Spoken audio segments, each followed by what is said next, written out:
If I could get it just one time. Let's go, Brandon! Hey, what's going on, folks? We have a great show for you today. UFC fighter and celebrity who worked with the Trump campaign in 2020 to speak out against socialism, Jorge Masvidal, used his retirement speech to basically call Donald Trump and Governor Ron DeSantis the greatest of all time at what they do, governor and president. We're going to watch the clip, listen to Dana White also compliment Donald Trump and DeSantis, and have a real conversation about what I believe the influencer class, the Republican media, is missing that Dana White and Jorge Masvidal seem to be picking up on, despite the fact that they're really great friends with Donald Trump. It's going to be a great show. Starts now. It's the Dream Rare Podcast. Welcome to the show. The way to get the news at the desk or on the road. Let's go. God is great and success in our control. The world is crazy, but we get better from obstacles. What's going on, everybody? Happy Easter. Hope you had a beautiful Easter. And today we're going to talk about one of the best UFC events I've seen in a while. I know I don't talk about it too much on my show because it's more of a news and political show. However, there was a huge crossover because Donald Trump was in the audience. And Jorge Masvidal, when he retired, he basically gave a huge shout out to Trump, DeSantis, and there's a few angles that I thought were a crossover. Super, super interesting. Also, Israel Adesanya came out to Trapped Headstrong, which was dope. Everybody probably knows I have a song with Trap, so that was super cool. All around, just a really cool day, but let me play the two clips real quick of Jorge Masvidal giving a shout out to Trump and DeSantis. And then I want to play a clip of Dana White talking. And then I kind of want to bring it all together with politics. So let's watch. Greatest president in the history of the world, sitting right there. I love that guy. So he used the first part of his retirement speech to say, greatest president in the history of the world. I love that guy, and pointed to Donald Trump. And then he said this. We also got the greatest governor of all time here in Florida. Let's keep Florida free, a red state. And then he said, we also have the greatest governor in the world here in Florida. Let's keep it free, a red state. So I'll play this clip of Dana White complimenting Trump and talking about Trump and then complimenting DeSantis. I just found it interesting that Trump was in the arena. Dana White and Jorge Masvidal are friends with Donald Trump. I believe they worked on his campaign. I know Jorge Masvidal did, to fight socialism because he's a huge Trump supporter and he's a huge conservative. He's totally against the left wing because he's Cuban. I believe. I just found it interesting that Trump's rhetoric on truth and all over the place is like, you can't like DeSantis. I hate DeSantis. DeSantis is sold out. DeSantis is deep state. And even though Trump was there, Jorge Masvidal and Dana White, they both said, listen, we love Donald Trump, but we also appreciate the governor of Florida, which is something you don't see a lot of influencers in the right-wing media doing. I think everyone's afraid to be themselves or say what they really feel. Maybe they do feel that, but let's watch this clip. I just chopped up two clips. The first one is Dana White explaining his friendship with Donald Trump, and the second one is him complimenting DeSantis for helping out the UFC during the COVID lockdowns. Let's take a watch, and then we'll react. One more, actually, with Donald Trump in audience. Obviously, when you first bought the UFC, Zuffa, when you got the provisionary license in New Jersey, Trump Plaza, he hosted you guys. Now, all these years later, you see it, and now it's a huge conglomerate worldwide. Like, how cool is it that your friend who, was helping you at the beginning, now is a part of it, and now is watching it as it's grown to a mega sport? Yeah, I say it all the time. I mean, when we did that first deal at the Trump Taj Mahal, you got to remember, and it's hard for a lot of you to even think about this because of where the brand was at that time and what it meant. But he saw it, he got it. He cut us that deal at the Taj when we went there. Got there for the first fight of the night and stayed there till the last fight. And he did it both times that we were there. And tonight, he got here tonight at 7:30. He's here at 7:30 and he stayed till the last fight and then left. He loves the sport. He loves the fights. And like I said many times, he's been an incredible friend to me. Florida was very good to us, and tonight was amazing. And then lastly for me, I know you don't want to talk a lot about it. And I can't not talk about, not say something about your governor, too. Another guy who was incredible to us through, COVID and everything else, and who also takes a lot of credit for how kick-ass this state is right now, too. So before I go into a few points I want to talk about, I just want to recap real quick. Donald Trump was in the building. It's one of the best events I've ever seen. I loved it. Like I said, I have a song with the band Trap that has millions of streams. I've done a bunch of shows with them. Israel Adesanya came out to Trap's song Headstrong, which was amazing to see. That was really exciting. One of the best knockouts I've seen, celebration, etc. But Trump was in the building, and when they showed him on the camera, the place went absolutely wild. I like UFC. I like mixed martial arts. I've become a super fan of the sport. I watch it every weekend. I analyze it, but I just don't talk about it publicly because I do other stuff. But I love it also not just because I think it's a cool sport, but I like that it's not so captured by left-wing media. Like the fighters speak out. Dana White's pretty cool. Like it feels like a real American sport that's not like, oh, we need rainbow flags and everything needs to be gay every day. It's like, can't you just like pick a day? It's got to be, you get what I'm saying. It's a sport that's like, seems like it's more conservative because fighters are not ninnies. And, Dana White is a good CEO. So I love not just the sport, but the fact that you have moments like this. You have Trump in the audience and people going nuts. You have people giving shout outs to Ron DeSantis. You have people talking about child trafficking. You have people talking about the over-sexualization of children. This stuff happens all the time now because most fighters are super based and it's just a cool sport all around. With that being said, one angle and the reason I did a show about this, besides that I could do a show about whatever I want and I wanted to talk about this, is the fact that Masvidal and Dana White complimented Trump and DeSantis. And this is becoming increasingly uncommon because Trump is running against DeSantis for this next election, or it seems like it. So Trump is basically, in my view, playing dirty politics. And you could say it's justified. I'm not saying you have to disagree with it, but Trump's not hitting above the belt. Everything's below the belt. He's basically trying to character assassinate Ron DeSantis, get out ahead of it and destroy everything he's done. He did nothing good with Florida. It doesn't matter. A Democrat could have ran it. Like Trump's going all out to try to make everybody hate DeSantis, even though he's done obviously a pretty good job being governor. And I just found it interesting that Dana White, who's really good friends with Donald Trump, very loyal friend, Jorge Masvidal, who loves Trump, will probably vote for Trump over DeSantis. I'm not sure, but I'm guessing.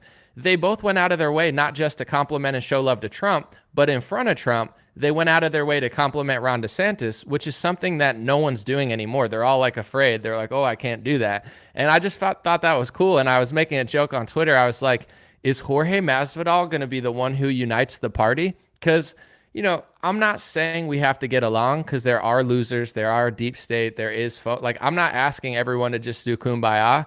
But if you look at the left wing and Joe Biden, he's hiring a bunch of social media influencers, giving them a room at the White House reportedly, and they're going to really try to win over the youth. And what Republicans are doing is fighting over Trump and DeSantis, who, to be honest, they're both options. And I don't like whichever one wins, I would vote for over Biden. But instead of actually trying to figure out how to get the youth on board, instead of trying to figure out how to, make curriculum in the schools, like I was talking about with Chad O. Jackson, or something to flip the culture, you have this controlled opposition circus, in my opinion, of people just fighting with each other over two candidates, in my opinion, who are very similar. And others, they'll say one's sold out and one's not. We'll get into that later, and I'll show receipts as always. And I'm going to do a full video with full receipts later this week because it's just annoying me. I keep hearing the same things on loop. But I just thought it was cool to see Jorge and Dana, even though Trump was there, to be like, listen, we love you, but we also love DeSantis. We're not going to sit here and pretend like we don't like DeSantis just because you told everybody that. And that's where you see this disconnect, in my view, in the influencer class and actual people. I've talked to a lot of people. A lot of people like Trump. A lot of people like DeSantis. There's no question. But the influencers, people that hang out with Trump at Mar-a-Lago, it's like they love DeSantis. They were slobbering over DeSantis. They couldn't get enough of DeSantis. They had nothing bad to say about DeSantis. He's the best. He's my hero. And the second that Trump tells them to hate DeSantis, they hate DeSantis. It's like he put a chip in their heads and all of a sudden overnight, they're like, he's the swamp. Well, if he was the swamp, how come you couldn't figure it out 2 years ago? I was doing reporting that he was passing anti-First Amendment speech laws. No one wanted to cover it. Now, all of a sudden, Trump says he's sold out, and you say he's sold out just because Trump said, people are, it's just like people turned overnight. And now, I'm going to make a whole video on it, but now it's like I'm getting accused of stuff where if I just speak my opinion, I'll just say the truth, and people be like, oh, what are you working with Paul Ryan? I don't work with Paul Ryan, and I've never liked Paul Ryan. I have tweets from 2017 where I said Paul Ryan's not to be trusted, and Trump has tweets from 2018 that I've read before where he says that Paul Ryan did a great job and his legacy can't be questioned and everybody's with him. So it's like Trump somehow brainwashed people into thinking I'm working with Paul Ryan when Trump worked with Paul Ryan, complimented Paul Ryan, and said he had a great legacy and it couldn't be questioned. So it's like, why would that be because Trump told you that you have to hate DeSantis now and anybody that challenges your narrative is working with, it's like, you get what I'm saying? Like, say billionaires, for example. I'm going to show receipts later this week and do a whole like video on it just to show the truth. But it's like, now everybody's saying, well, I can't trust Ron DeSantis at all because he's getting donor money from billionaires, right? Which I'm not mad at that statement. I'm not telling you to trust somebody who gets a bunch of donor money from billionaires. I think it's valid if someone's taking a bunch of donor money, you have the right to be like, not only do I not trust you, but I want to know if you're going to be who you are or you're going to turn into a puppet.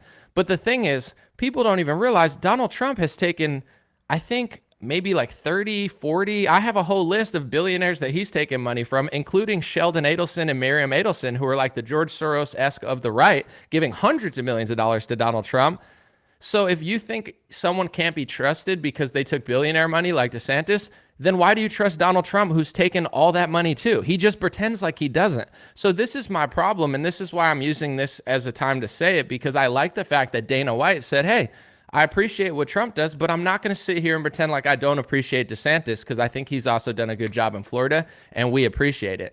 Because everybody else is making no sense to me. They're like, we don't trust him at all because he took billionaire money. But then when I point out that Donald Trump has also taken hundreds of millions of dollars from corporations, billionaires, there's a list of like 40 people that Trump has taken money from that's a billionaire. But you don't care about that, right? So let's just be honest. Your logic is not, we don't trust people who get money from billionaires, because it's not true. You just want to play into the... So that's all I'm trying to say is I'm glad to see that not everyone's kind of following the script of the, in my opinion, lobbied influencer who's just kind of playing one side of the equation and not the other. On that note, this is something that I personally think happened, and this could happen to anybody.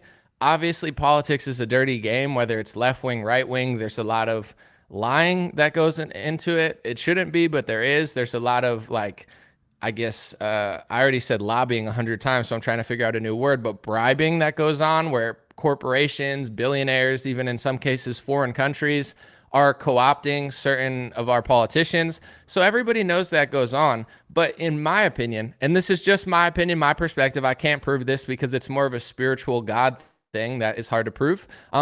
But I think Trump had a lot of power from 26, and I still think he has a lot of power. Don't get me wrong. I still think he has a lot of power. I still think he's the front runner. I still think he's well loved, and I think he deserves the praise that he gets because he is better than Joe Biden. With that being said, in 2016 to 2019, I felt that Donald Trump wasn't really lying that much, if at all. Like most of what he was saying was true. We all liked him because he was telling the truth.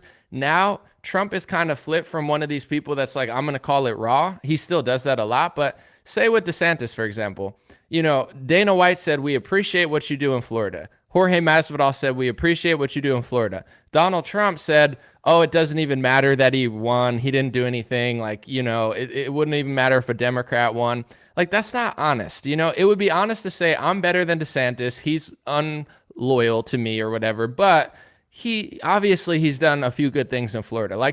I know everybody doesn't like that. People like dirty politics. They like a shot below the belt. Me, I like the truth. Whether it's Trump, DeSantis, you, Fox News, CNN. Obviously, I'm not going to get it on CNN, but I want the truth. I don't want dirty politics. I don't want lies. I don't want to be brainwashed. I just give it to me raw, and I'll like you if you're honest. Don't tell me that Florida doesn't matter with DeSantis there. It's just not true. Like that, I get that appeals to certain people, but it's not true. Don't tell me you can't trust him because he takes billionaire money when you also took billionaire money. You get what I'm saying? If that's the prerequisite of what you can and can't trust, then I can't trust you either. Don't tell me that DeSantis shut down beaches so he can't be trusted when you were just as bad with the COVID stuff, if not worse. So I don't know who is getting appealed to this stuff, but it's not me. With that being said, I have a few other things I want to touch on, but I want to talk about a few conversations that I've had on loop And I'm trying to figure out really where it's going, because this is my point with Masvidal, with Dana White, with you, with anybody who follows me. I personally, at this point, I feel like nothing's going to change unless the American people actually stand up for themselves. And before I get into what I was going to, I want to talk about victim mentality. I don't feel like a victim. I don't feel like a victim because of my skin color. I don't feel like a victim because of my politics. I don't feel like a victim because, people got mad when I supported Trump in 2018. And I want to shake this concept out of the right wing, because we tell everybody, especially like minority groups and such, like, don't play the victim, don't play the victim, and it's good advice. I agree with it. But I feel like right wingers play the victim, whether they know it or not, where they're constantly like, oh, the left is doing all this. Well, if the left has all this power, how did they get all this power? Because if you look at the country 70 years ago, the left wing wasn't as far left. So we must have made a mistake. Our side must have made mistakes in order for the left to gain that much power. We must have made mistakes, right? So shouldn't we look at those mistakes and correct those mistakes and have self-accountability and say, listen, we're not the victim in this story. The left is not just taking over. We must have given something up. We must have not paid attention. Somebody must have not raised their kids right. Somebody must have not paid attention to the schools. Somebody must have let the music industry slip. Like, let's not play the victim, and let's look at what happened in this country and say, hey, it's also our fault. I don't feel like any sort of victim.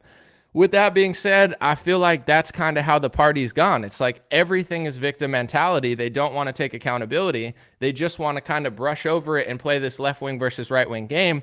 And in my opinion, that's how we got here.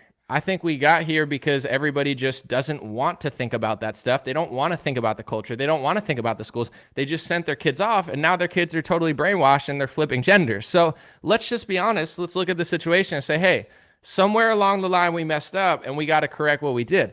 I don't really see that happening at all. And that's the point that I'm trying to make with Trump or DeSantis. I don't think anything's going to change until right-wingers wake up and stop playing the victim. Whether you vote for Trump and DeSantis, I know people want to believe that if we vote for Trump, he's going to fix everything because he's so great and DeSantis is so bad. That's this new narrative that's being pushed out there, but it's not true. To me, it's a lazy narrative because people don't want to take accountability for their own lives. People don't want to be part of the solution. They want to live vicariously through a politician. And that's why, in my opinion, a lot of people that I see, influencers, etc., have turned into NPCs, or basically like clones that aren't making sense. Like, they keep saying the same 5 things on loop, but even though it's not true, they just keep saying it. It's like when a left winger, they're like, climate change, like, go get your vaccine, wear a mask. They keep saying things, but it doesn't make it true. You get what I'm saying? It's just like they just keep repeating the lie. On the right wing, I keep hearing the same exact thing. So I'm just going to go through a few. I've probably had this debate, I don't know, like 1,000 times in the last 3 years. Well, I can't trust DeSantis because he takes billionaire money. Okay, well, do you want to see how many billionaires Trump's taking money from? It's different. Why is it different? Because I like Trump. Okay, that doesn't make sense. Well, he's so rich, he doesn't need other people's money. And then I say, I believe that too. I'm not somebody who didn't believe that. I did for a few years. But then I went back and did the research, and I found out that was just a campaign thing, like lock her up. Trump said lock her up, and he didn't lock her up. So it doesn't really matter what he says. It matters what he does.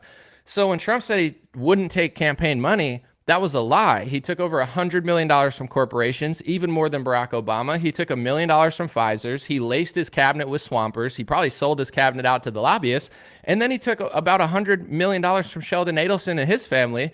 And Trump said that Sheldon Adelson was going to turn Marco Rubio into a puppet. So when Trump ran for office, he was acting like this rich guy who wouldn't take anyone's money. He's like, oh, Sheldon Adelson will buy out these other politicians. And then he got bought out by the Adelson family, just like he said Rubio would. But nobody wants to talk about this stuff. So the point that I'm going to is, it's like, you can't just accuse DeSantis of things that Trump's also doing and expect things to work out. It doesn't actually make any sense. And then when I point this stuff out, people will say stuff like, I'll be like, why did he hire Christopher Wray? Like, oh, the FBI is so corrupt. Agreed. Why did Trump hire the guy that Biden still has? And then I hear one of two excuses. Either one, people say, oh, he had to do it. So if he had to do it, that means he's not in control of his own thing, which means he's not really that much different than the rest, right? Because it's like the whole narrative is like he's totally not going to sell out and he's not controllable. Well, why did he put like 95% of his cabinet? Why were they all garbage? Well, because he had to. So if he had to, that means he's not in control. People don't think. It's like they've turned into robots. Or they'll be like, oh, he made a mistake. It's like, so he got fooled, which is fine. Everybody makes mistakes, but it's like, is that good leader? Like, you get what I'm saying? It's like a loop of things that don't actually make sense. So the point that I'm getting to, and this has become, the reason I'm doing this for multiple reasons is over the next year, every day now people are like, you must be paid by Paul Ryan. You must be sold out. You must be doing this for telling them that other politicians are sold out. It's like, no, I don't think this false paradigm of like Trump doesn't take billionaire money. That's a lie. Trump would never sell out. That's a lie. Versus DeSantis, like to me, it's a false paradigm. I think whether Trump or DeSantis runs, the American people need to stop playing the victim and stop trying to live vicariously through a Disney character, because it's like the left wing thinks he's a villain, the right wing thinks he's the hero. And to me, that's the false paradigm. Nothing's really getting done because we're not getting to the root of what's going on. It's true. I'm glad people are calling out Ron DeSantis. I'm not sitting here telling you, oh, Ron DeSantis is your hero. He's going to save the world. He's done a pretty damn good job in Florida, and DeSantis deserves a lot of praise. But with that being said, if DeSantis is taking a bunch of billionaire money and DeSantis is surrounding himself with people and taking money, you have every right to call him out, and you have every right to be skeptical of who he's going to be. But if you're going to do that and you're going to ignore when Trump does the same thing, and he was already in office and he already made the mistakes and he already sold the vaccine and he already hired the lobbyists and he already hired Mitch McConnell's wife, then how do you expect things to change? You get what I'm saying? That's not the answer. It's like this weird void that people keep falling into where it's like Mike Pence is so corrupt. Trump picked Mike Pence. Like, it's not like Mike Pence just showed up to rain on Trump's parade. Trump chose him. It was a bad choice. Yeah, I know. But it's not me trying to dunk on the guy. I'm just saying in people's heads, they thinking Trump is like never did anything really wrong and he's like this hero and like DeSantis is the villain. They think that that's going to like save the country, when in my world, I don't really care if Trump or DeSantis wins, because I think they're sold out to the same people. I think they take the same billionaire money. I think there's certain pros and cons that they both have. But when push comes to shove, all the things that Trump's accusing DeSantis of doing, he also does. I'm not saying to not call DeSantis out, but you've become brainwashed if you think that only DeSantis is taking money and not Trump. So that's where I fundamentally am appreciative that, Jorge Masvidal and Dana White are kind of breaking the right-wing narrative with their power to be like, listen, we like Trump, we appreciate Trump, but we also appreciate what DeSantis did. You won't even hear that type of stuff anymore because everybody's creating this new false paradigm of like Trump is never going to sell out and DeSantis is a total deep state rhino. It's like everything they're accusing DeSantis of, 9 out of 10 things Trump not only might do, he already did. So that's my energy going into this election.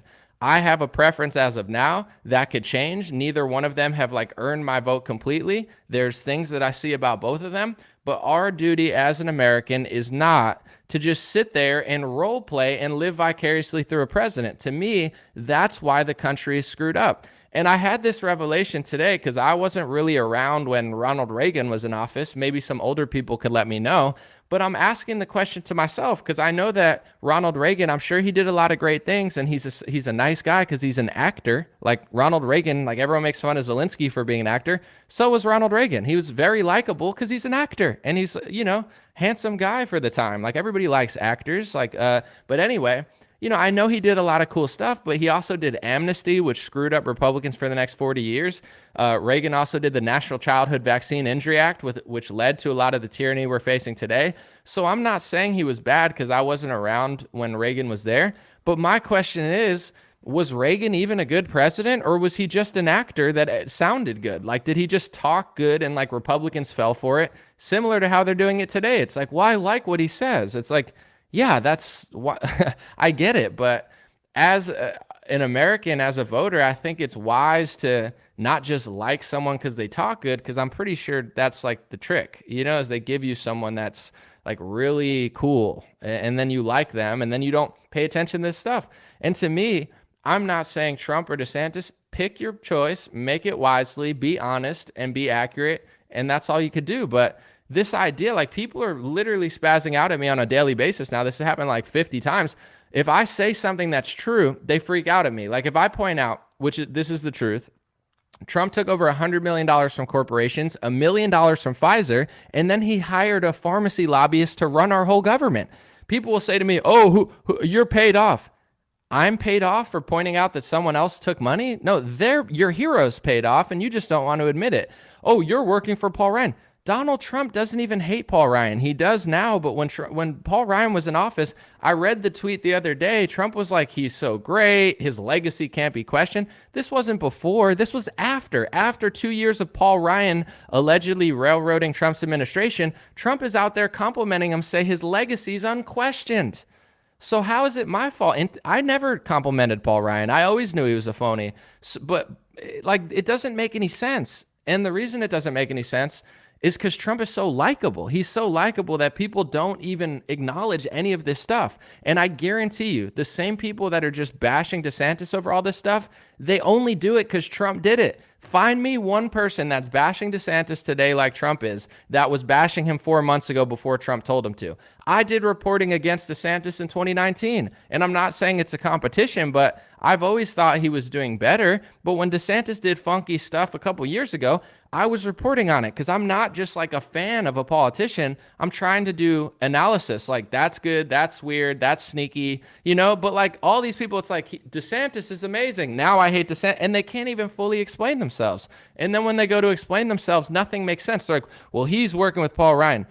So was Trump, though. Like, all these, you get what I'm saying? Yeah, there's billionaires backing DeSantis, and it's not like a great thing, but I think I have a list on my phone. I'm gonna do a whole video, but it's like 50 different billionaires backing Donald Trump in 2020. Like 50, not like one, not like two, like 50. So do you care? Oh no, now we don't care about billionaires. It's very odd. And in my view, the worst lie and this is like equivalent. I'm trying to think of certain things that the left says that like they keep saying over and over, and they've been saying it for 10 years. And it's not true, but they just keep saying it, and they all believe it because they all say it. You know how the left wing does that? Like, they'll just keep saying everything. And you're like, that makes no sense, but we're all saying it, so it must be true. No, it's not true. That same thing is happening on the right. When I talk about Operation Warp Speed, people will be like, well, Trump did it to save the world. Like, that's a brainwashed propaganda lie because you like the person, so you're not looking at the policy.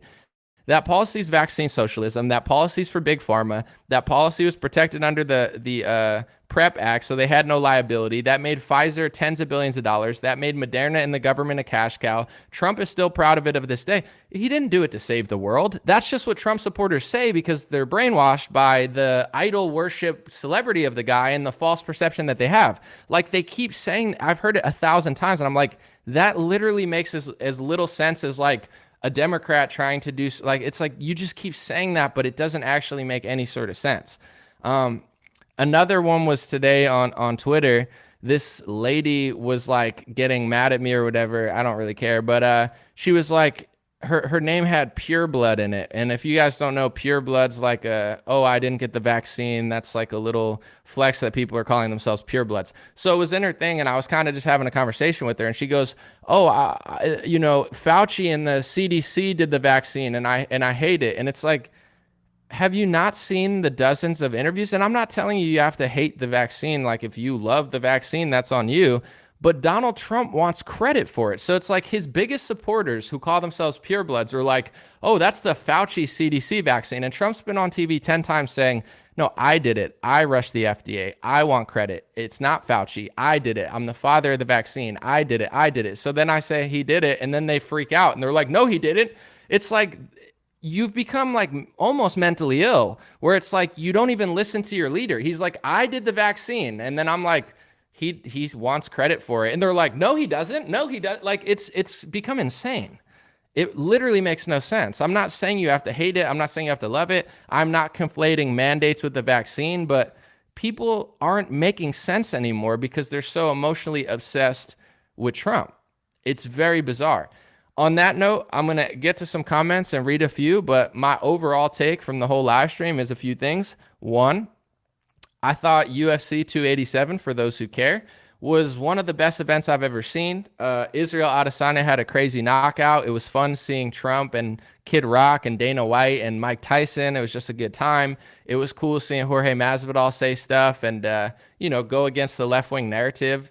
It was interesting to see two really good friends of Trump pretty much ignore his calls to bash DeSantis, and they gave compliments to DeSantis in front of Trump, even though I'm sure he probably didn't like that because he doesn't like DeSantis or pretends not to.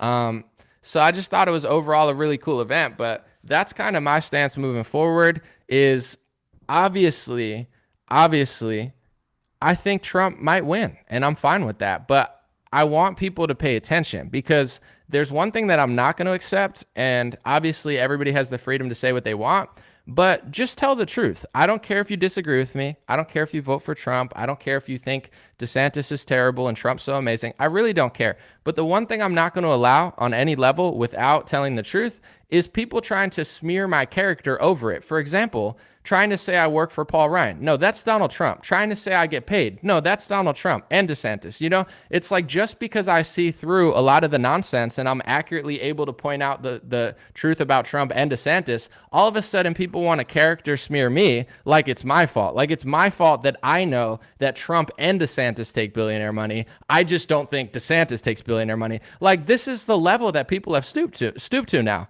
You can like Trump. I don't care. But you're not going to sit and say, I'm paid off or I work for Paul Ryan when Donald Trump worked with Paul Ryan for 2 years. And as he's leaving, Trump said, your legacy is great. Nobody can question it. We're all with you, Paul. That's what Trump said. And they're going to try to smear my legacy and say, I'm working with Paul Ryan. No, your daddy worked with Paul Ryan. He bragged about it, just like he stood up and clapped for the Clintons after he said he was going to lock him up and never locked him up. Just like he hired Mike Pence. I didn't hire Mike Pence. I didn't hire Christopher Wray. So you don't have to like what I say and you don't have to not like Trump. You could do it, but you're not going to smear my character. You're not going to say that I'm paid off saying what I'm saying when Trump took $100 million from corporations, $1 million from Pfizer. If I took $1 million from Pfizer, which I'd never do because I'm not a psychopath and I don't work for Satan, if I took $1 million from Pfizer, my career would be over. If Donald Trump takes $1 million from Pfizer and puts a pharmacy lobbyist at the top position in the land to scam you and his supporters, all of a sudden he can't be questioned. I mean, this is like insane, mentally ill behavior from people. Either they don't know it or they've just lost their minds over this false paradigm circus. And I don't care. Just like I don't care what left-wingers do. But just like when NPR wrote a stupid article about me, now you're going to have to hear my big mouth because you're talking about me, so I'm going to talk about you.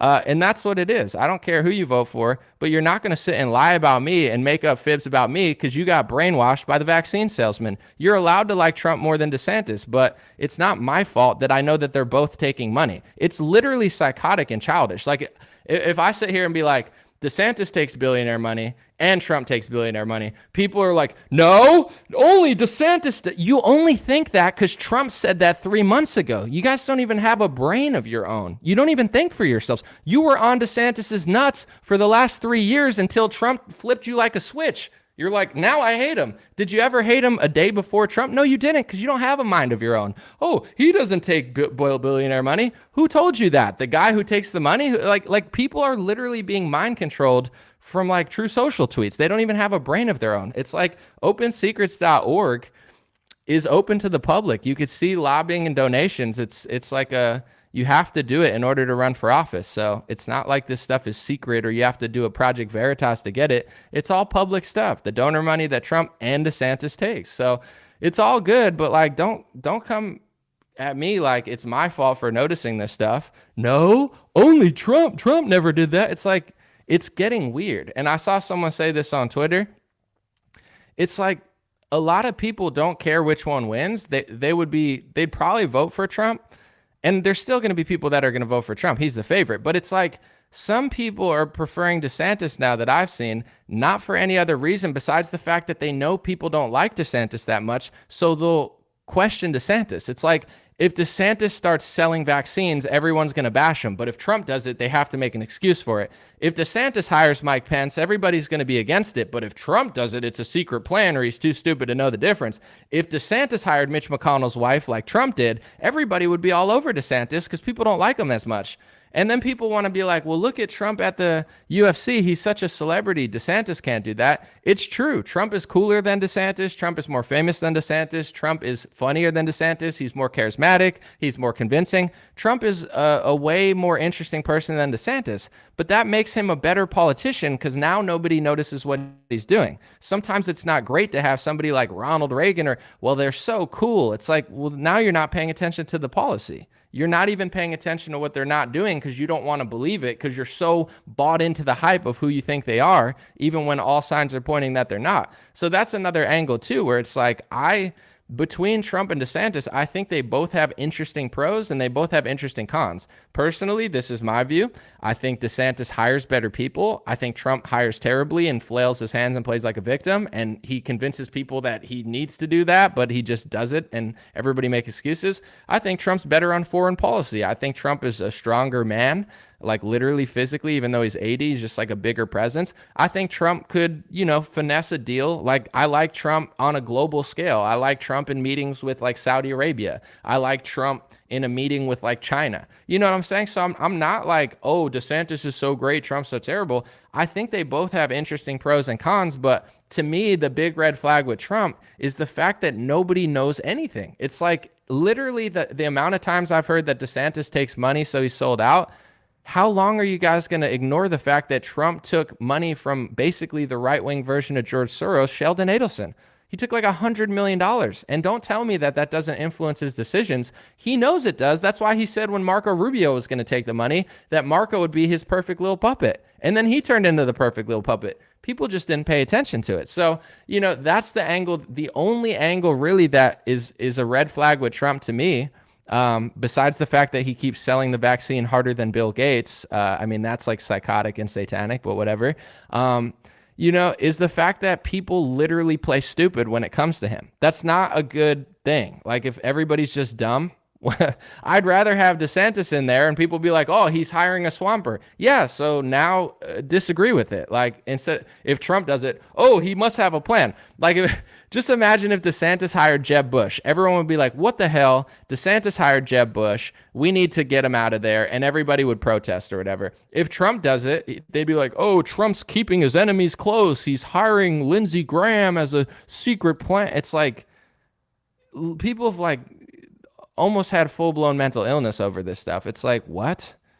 But it's like, it's a story. That's my opinion. And I don't care if people disagree, but you're not going to blame me for the donor money that Trump and DeSantis are taking. I don't take donor money. I don't take Pfizer money. And in my opinion, anyone who takes money from Pfizer and hires pharmacy lobbyists, if you let that pass and just say that that's cool, you deserve everything that comes. And this is the last thing I'm going to say before I read the comments. This is America. Right-wingers tell black people all the time, don't play the victim. And guess what? I agree with that narrative. I don't care where you're from, what race you are, don't play the victim. I agree with that. That being said, all the right-wingers that tell black people that, they don't actually believe it for themselves. They think they're the victim. They're like, everything's the left's fault. Well, how did the left get that much power? I could see how the left got that much power because right-wingers don't pay attention to anything. They're like fooled by stuff. It's like, wow, it's like if you're so foolish and such a weak movement, the Republican base, if the Republicans are so weak that the last president took $1 million from Pfizer, hired a pharmacy lobbyist, his term ended in vaccine sales for Pfizer, Moderna, Johnson & Johnson, socialism, and an economic collapse that he was in on with the Democratic Party, and you don't want to talk about that? You just want to talk about DeSantis? You're not going to mention that? You deserve to fail. It's not hard for me to see how Republicans fail. And someone's talking about the election. Here's another thing. We're not the victims of the 2020 election. If you look at the CARES Act and everything that's in that paved the way for the election to be wobbly. So be honest about it. Be like, we shouldn't have signed the CARES Act. We shouldn't have done all this stuff. And in hindsight, if that ever happens again, we won't do that stuff. That's the non-victim mentality. The victim mentality is, yeah, we did socialism. Yeah, we did communism. Yeah, we printed the money. Yeah, we literally signed the bill that let the mass mail-in ballots come. Yes, we signed the emergencies. But it's not our fault that we were in on it with the Democrats. You wait till like the last second and then blame. It's like, I'm not saying the election was awesome. Obviously, I agree with everybody. I'm just saying we're not the victims. This is what Republicans do, though. They always play this game. We have to follow our own advice. We are not victims, not because of our race, not because of our politics. I could sit here. I'll just give you a quick example.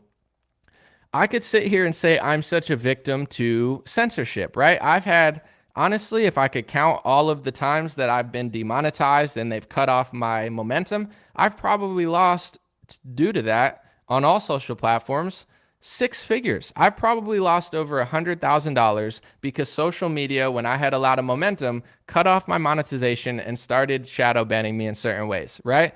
Have you ever heard me complain about that? Never. You know why? Because I've also reached 1 billion people. I've also collected email lists.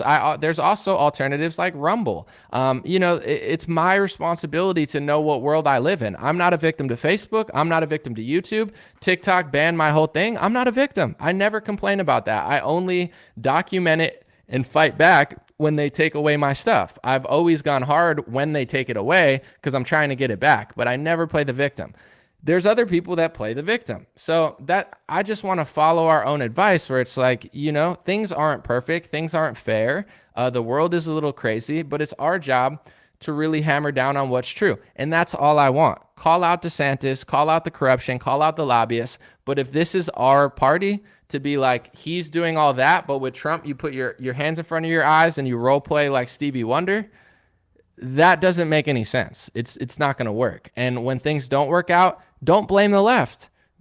This is the cycle I see. It's like, get fooled, try to act like it's a Disney movie, live vicariously through an actor because we're too lazy to actually do something for our own, blame the left when we don't raise our own kids, and then it's their fault. It's like, let's end that cycle of Republicans losing by taking accountability for everything, including the election, including the lockdowns, including the vaccine sales, including the CARES Act, including the National Childhood Vaccine Injury Act, including, what was called the PrEP Act, that the COVID vaccine, like we need to take accountability. And we need to call out Trump and DeSantis. If people aren't willing to do that and they only want to talk about DeSantis and not Trump, the Republican Party is going to fail. And then when it fails, people are going to blame the left. Don't you already see it? Oh man, the left. It's like, pay attention. Correct from within. We got this. We're so close. Momentum's on our side.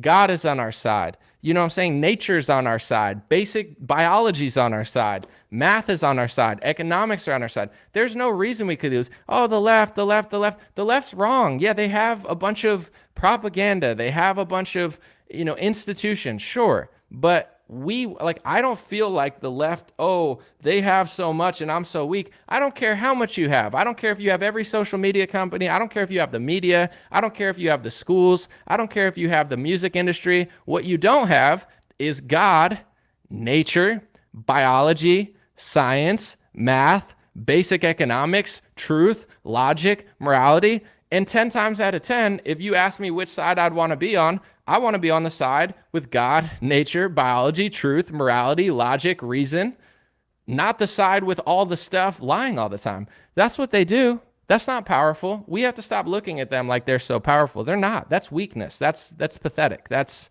short-term stuff. That's why Africa's laughing at us. That's why the Middle East is laughing at us. That's why China and Russia are laughing at us, right? Because they're not serious. So let's not even look like they have so much, and let's not play the victim. That's my thought. Let's see. God bless you guys. Happy Easter. I'll read a few comments. And hope you had a beautiful Easter. Let me see. Jesse said, I'll read this comment. Ron the impersonator, he locked down Florida. Noam didn't. Ron won't go after the deep state. Trump is now a major reason. Otherwise, his family will be tortured forever. You lost me at the end there. I got the beginning of it, but I'm not sure what you mean by tortured. Or like, I would respond, but you confused me at the end. Someone said, Russia and China are communists. They're not a bastion of freedom. Everyone makes them out to be lately. Well, I don't know who's making them out to be a bastion of freedom. I just think they're being more like man and woman. And, I don't look at China like, oh, I'm so envious. I'm not. It's just, we're so bad. This is the whole Make America Great Again thing that I was so pumped about. Even when Trump won, when I was like, what if Make America Great Again means that we actually fix ourselves? It's not the fact that China and Russia are so good. It's the fact that America is getting so pathetic. We can't lose unless we destroy ourselves. And that's the same with the Republican base. We're not going to lose unless we deserve to lose. We're not the victim. America's not the victim. Republicans are not the victim. We win if we get our stuff together and lead righteously. China and Russia are not great, and they're not free. It's just we're so crappy, it's now debatable which one's better. 20 years ago, it's undebatable, like America's awesome, we're better. Now, we flipped with communist Russia. Russia used to be communist, now we are, and they're like Christian building churches, and China's making their men strong. It's still not free there, but that's the issue. And that's what I want America to do. This is my huge issue with Trump too, is he's such a character. People don't care about anything. It's like, let's talk about the food supply. And this is not to blame him. Don't get it twisted. I'm not blaming him. He's one guy. But if you stare at one guy for 30 years and you don't look at the food you're eating and the water you're drinking, the joke's on you. That's part of the illusion, is the fact they create this narrative and you run around it and then nobody solves the actual issues. That's the issue with him. It's not his fault, but he's just sucking up all the attention. He doesn't give a crap about the FDA. He doesn't give a crap about the food supply. He's not going to stop mRNA vaccines and chickens and stuff or whatever they're going to try. Like, he doesn't care about that. In fact, if you listen to him, he'll probably sign the bill just like he did with Operation Warp Speed. So it's like, it's not to blame him like someone else is going to save us. It's that no one's going to save us. Nowhere in the Bible, if you're a Christian, does it say to worship a politician who sells vaccines. That's called like a satanic religion that you just created because you want to win or something. Like, it doesn't make any sense. So that's my issue with him, is not him. I think he's funny. I like him. I've loved Donald Trump more than I've loved most people in this world for years. It's just the fact that with his little show, nothing gets addressed. And to make America great again, we need to make our food supply great. We need to make this stuff's not going to change. And then I think the thing that people do is like, they start to panic when they think that he's not going to do it. I've seen this happen hundreds of times over the last year. When like the logic in certain people is like, well, if he's not going to save us, then who? It's like that just shows me that you've bought in so much to this narrative that you can't fathom that something else needs to be done. I'm not saying it's his fault, but show me on the map where there's so many important issues that are just not moving because no one talks about them. Imagine if Trump tweeted on True Social, the food supply is tainted, they're going to do all this crazy stuff, and we need to get all this crap out of our food because in order to make America great again, we need to eat better food, we need to drink better drinks, and our country's fat and addicted to pills, so the last thing we need is me putting pharmacy lobbyists in there because Big Pharma is destroying our country, and big agriculture is Big Pharma now, and they're both destroying us, destroying our bodies, destroying our minds. That's make America great again. That's getting to the root of these issues because a lot of people don't understand, some do. I'm not sitting here calling people fat like, oh, everybody's so fat, they're so bad. There's a reason everybody's so fat, and it's not just lack of exercise. It's the quality of food we're eating is not real. Nothing's real anymore. When when your grandma cooked in the 30s or whatever, it was real butter. Now they've basically outlawed real butter. I eat raw butter. I don't eat this fake pasteurized nonsense because I live in a state where I could buy it, but it's not everywhere. You got to go to a farmer or go to the right store to find it. But it's like, the reason people weren't fat back in the day, they're eating real food, real meat, real vegetables, real bread to some extent. Now everything's fake, fake, fake, and even the things that look real are fake. That's why everybody's fat, and it's a cycle. Big agriculture, big food, and big pharma are all the same. So they feed you their crappy foods, they make a fortune off it, then they feed you the pills, and then you get fatter, and then they give you the vaccine, and it's just like this factory farm cycle. So if we want to make America great again, we got to address this issue. This issue's not getting addressed because nobody cares, but it's not Trump's fault. I'm not blaming Trump. It's our fault. I'm not the victim. Trump doesn't bother me. It's just, it bothers me that no one pays attention when he's around. That's what bothers me. The left loses their mind and the right loses their mind. And then the same people on both sides just fight with each other that have the same character flaws and the same sins. And then it becomes this magnet fight where they're yelling at each other. And it's like, what the hell's going on? It's not his fault and we're not a victim. It's just people got to wake up. And this is what I'll say. I could sit here and bash liberals all day because it's easier for me to do a short list of things they're doing right because the left is doing everything wrong. Everything's evil. Like they're all backwards, everything. But on the right, I feel like there's no accountability where it's like, let's just blame that. Well, why are we losing? If they're so bad, what are we doing wrong? Like, we're just going to keep doing it wrong and playing the victim. Like, let's figure it out. Even with the Trump and DeSantis thing, I think it's okay to call them both out, but this campaign that Trump's running is like super divisive. And I'm not like afraid of him being divisive against Lindsey Graham. He's not divisive with Lindsey Graham. He's on stage with Lindsey Graham. He's doing promo ads for Lindsey Graham. He's just taking the base that we should be uniting and we all have similar values. And basically, like, if you like me, you're a good guy. And if you vote for him, you're a bad guy. That's not true. That's a false paradigm that Donald Trump has created, a divisive narrative that he's created to try to win an election against a candidate that's a massive threat. That's what it is. I'm not saying you have to think he's a better candidate, but that's not going to help our party. It's a waste of time. You know, people are going to waste a year fighting over this, and then one of them's going to win, and then that era is going to be trapped in time, and no one's going to remember it like the 2016 primaries, you know? So it's up to us. We got to create our own narrative, figure out solutions. Like, we can't just read the script. And this is the script that they're laying out. Here's the script for left-wingers. Donald Trump, man, bad. Orange man, bad. Abortions are good. And, you know, like, vaccines are good. And then the left's like, well, we must be right. We must be right because the right's so evil and they don't want to abort the babies. So, you know, that's like the little world that they live in. They live in a little fake world that's been created by them for like Gavin Newsom and these type of people. Oh, we're fighting the mean, bad, right. And that's taken the minds of like 80 million people and they're gone. And there's no point in even like trying to debate with them. Like they're stuck. And then you get to the right wing. You have these like, oh, well, it's Trump versus DeSantis. It's another false paradigm. 9 out of 10 things that Trump accuses DeSantis of, he's also doing it. It's just nobody notices or calls it out because they're so emotionally obsessed with him that they literally can't like do thinking anymore. So it's like, well, there's a fake narrative that's going to waste a year. You know, these are worlds that are being created for the masses. It's the same with the Trump arrest.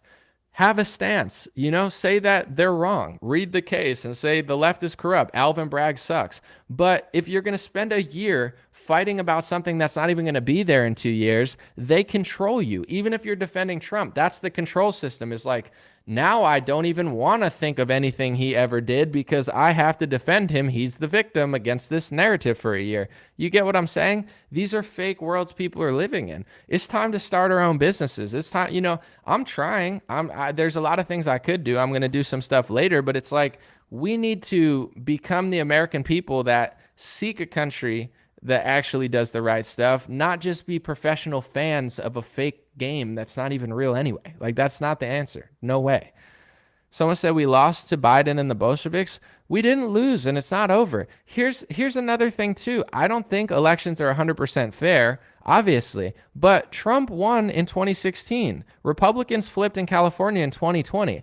If you think elections are pointless, then just sit home and then move out of the country or something. You know what I'm saying? If you think it's that big of a rap and you believe everything Trump posts on Truth Social, then sit at home and let Democrats win. But if you use your brain and understand, yes, the elections are not fair, but hundreds of Republicans win. We won in 2016. We flipped things in 2018 and 2020. Then you understand that, yes, there's going to be some malevolence and funny business, but it's up to us to find a solution for it, not just sit and play the victim. But that's what Republicans do because they listen to like Trump and Mike Lindell. They just sit and play the victim all the time. And I'm not trying to blame Mike Lindell for this.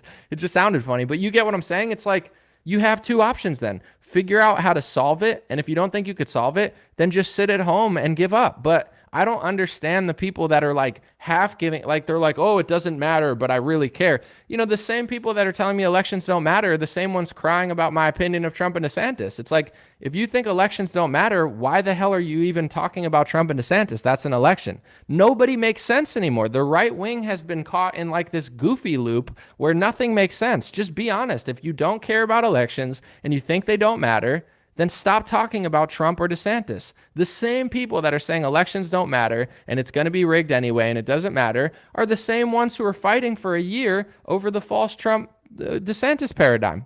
It's like nobody makes sense anymore. It's pretty wild. I'm like, what?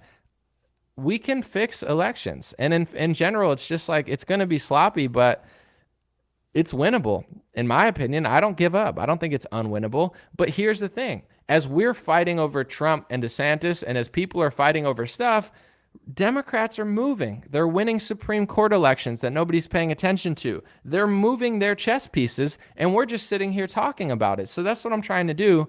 Move the chess pieces. You know what I'm saying? Move in the right direction. That's all we can do. In the states we own, in the counties we own, we have to move the chess pieces in the right direction. It's a big game of chess. I know there are some people doing that, but once again, in my opinion, the Republicans that are actually moving the chess pieces to make the election more fair are the ones that are getting bashed all the time because they don't bow down to like the fake narrative that's always being pumped out. That's my view. I think we have a lot of potential, but I'm not going to fight in a year over two people that do 90% the same stuff. Someone said the right is defeated already. There's so much potential, but people got to break out of this narrative that Trump is feeding them. In my opinion, he's like the leader of people's brains and they don't think. Vote for him if you want. Think he's the better candidate, but for God's sake, think for yourself. Use your brain. You know, we can't play this game of like, we have no chance. We have a chance. Elections don't matter. My opinion about this election matters.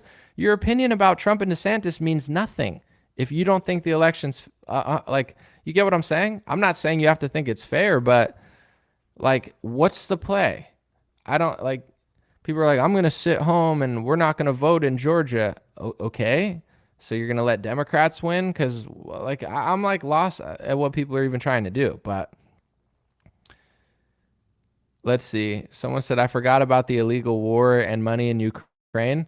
Ukraine is like a second thought. You know, the banks are a second thought, Epstein's client list, COVID lockdowns, the bipartisan money printing. It's so obvious. I mean, these people are geniuses. It's like they print trillions of dollars. The left blames, what's his name? Putin. The right blames Biden. Nobody takes account. It's like, it's a genius thing. It's so obvious, but it's so smart since people are clearly not that smart. It's like, we'll all print the money. We'll all work with the same lobbyists, but then I'm going to blame Putin and we're going to start a war. And then you get to blame me, even though you did it too. And then you get to be president and then I'll like fall back and act like I've never done anything. And then you blame your vice president that you literally picked. And it's like this big goofy WWE circus. And it's like, I guess it works. So why stop? You know, in WWE, there's two things. I forget what the main guy's called, like the good guy. There's the good guy and the bad guy. It's like somebody that watches wrestling, tell me, what's the good guy called in wrestling? Because the bad guy's called a heel, Heel. So it's like you got the good guy and the heel. It's like that's the game they're playing, in my opinion. It's pretty crafty. Someone said I didn't vote hard enough. In my opinion, voting's a good idea. I just don't think it stops there. You know, voting is a thing you do and it matters, but the culture matters, the schools matter, raising kids matters. You know, convincing people matters, being likable matters. I think that's an underrated quality. Like, people don't have to like you in this world. You know, your boss doesn't have to like you. Sheesh, your girlfriend doesn't even have to like you. So it's like if everybody realized that being persuasive, being likable, being ambitious, you know, these are good life qualities for sure. Especially in politics. Like, I think a lot of people on both sides just have gotten too comfortable with like, oh, this is what I feel and screw you. And it makes money. I get it. I'm not saying you have to compromise, but somebody has to wake people up. Somebody has to be the one to, you know, there's maybe like 50 million votes just kind of floating there. And it's like, who's going to pick up those votes? In my view, it's not even like who's doing the right thing. It's like who's doing the wrong thing. It's like who's going to screw up last for those like voters. Everybody doesn't agree with Trump on True Social. Everybody doesn't agree with Rachel Maddow. Like, everybody acts like that's what's going on, but like there's 100 million people that just don't even care, that just kind of casually pay attention, but their vote counts the same as your vote. So this is what we have to take seriously. Like, you know, there's ways that I'm trying to counter that, and I wish I could do more, and I hope that I will be able to. I'm pretty young as far as like business goes. I'm not like an old CEO or anything. So I hope over the next 10 years I could do it. A few things I've been working on: a website that sells USA products only. thousands of dollars have been made to USA small businesses. A lot of people that follow me, I've lost money on it. I can't really figure out how to make it profitable at this point, but that's fine. But I hope to make that into something. I have my news website. I'm trying to do better news. And now if I feel like Facebook or YouTube's going to take my video down, I have a news website where I could talk about mRNA vaccines on my news website and be factual. So I'm doing that. You know, I'm trying to do what I can. I definitely have a long way to go, but I talked to Chad O. Jackson yesterday on the live stream. If you haven't heard that one, it's a good one to listen to. Chad said he was working on school curriculum, which is genius. It's like the schools suck, so we got to build our own schools. You know, like they're lying about history. Even history I learned, a lot of it is a lie and it's cherry picked. How do you even determine what history is? Think about the present moment. I haven't said this in a while, but I think it's worth repeating because it's profound. No matter who writes the history books about Donald Trump, they're going to lie to you.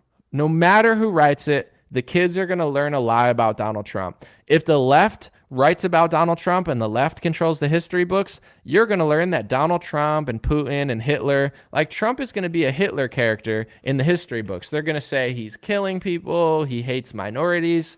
The truth is, that's not true. Trump isn't that. So if the left writes the history books, they're going to lie. But here's the thing. If the right writes the history books, they're also probably going to lie. It's just going to be a little bit more accurate, but they're going to make Trump look like this hero. They're not going to cover all the things he did. They're going to distort the parts that kind of went wrong. They're going to say it was this person. So it's like, you know, there's probably like 4 people out of the entire media that would even try to write a completely unbiased perception of Trump's 4 years. And that person is not going to write the history books. So the chances are like, okay, say 1900s to 2000. How many different things happened? So many things. But what do you learn about? Rosa Parks. But you don't learn about the woman who came before Rosa Parks. Martin Luther King Jr. But you don't learn about the policies that got passed on that destroyed these communities. You don't learn about Malcolm X. They say he was a revolutionary and he was dangerous. But the truth was, Malcolm X talked about white liberals, Jewish community, things that they don't want to publish in the history books because it's racist, aka not politically correct, aka unfiltered. He was unfiltered about Black America, unfiltered about white and Jewish America, unfiltered about liberals, and he was very critical of the Democratic Party. So Malcolm X is not going to be covered in history. It's true history, though. It's real, you know. Same with like Henry Ford. Henry Ford was very outspoken about a certain topic, but you've probably never learned about it because it's a little too wild to write in the history books, but it really happened. You know what I'm saying? Whether you want to agree with it or not, it happened. That's a real thing. Why don't we learn about it? Because they're like, well, we don't want to show people that side of Henry Ford. Let's just talk about the cars. You know, let's not talk about his newspaper and all of his racial activism, etc. But that is who he was. You know, that was part of his legacy. You know, so you just learn like a watered down version because it's too scary to teach like 8th graders about crazy stuff. I'm not saying I have all the answers. I'm just saying even history we learned is kind of watered down and cherry picked. So who's gonna build the future besides AI? I don't want that to happen, but they seem to be like building a lot. So that's where we come in. You know, people have to think like this. If we don't like schools, we got to create our own schools, or homeschooling is a good option, but, you know, create our own kids' books. Create like it shouldn't have to be this way, but it is that way. And life's not perfect. You know, we can't be like America shouldn't be this way. Yeah, but it is. You know, like, oh, well, you know, Dylan Mulvaney shouldn't have a Bud Light ad. Well, she does. So, you know, we don't live like, I'm sure back then it was like, this guy shouldn't rob our cattle. You know, this guy shouldn't rob a bank with a musket. True, but he did. So let's stop. You know, it's never been a utopia. Life's never been perfect. There's been bloodshed. There's been war. There's been theft. This is not new. So let's face these issues and figure out solutions. I think writing books is a good thing for kids. Schooling's a good one. Creating a business, right? Getting money, but not being as corrupt as other people with money, being able to play chess on a big scale to some sort. There's a lot of things that are helpful locally, just being a good person in your community. You know, being a good person in your family. I think all these are solutions, you know. Tell me if I'm going to read a few things. Tell me if I'm tripping, but I feel like the movement, at least the people I follow, everyone's always playing the victim all the time. Maybe I'm following the wrong people, or maybe I'm seeing something wrong, but I know that everyone's like, we're not going to play the victim, but I feel like everyone plays the victim. And I'm like, all right, I don't get it. Larry said, your opinion, no facts. Well, I definitely said a lot of opinions in the last like 20 minutes, but that's not true. What are you mad at, Larry? What part of what I said? Like which part are you saying is not factual? It's fine. I just want to like have a conversation. Someone said, face it, it's 1984. It's true.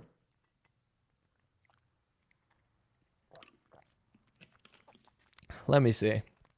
Someone said, it's called history for a reason, said Sandra. Whoever is in power has had history written in their favor.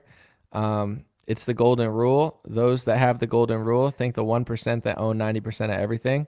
Yeah, I agree. That's definitely true.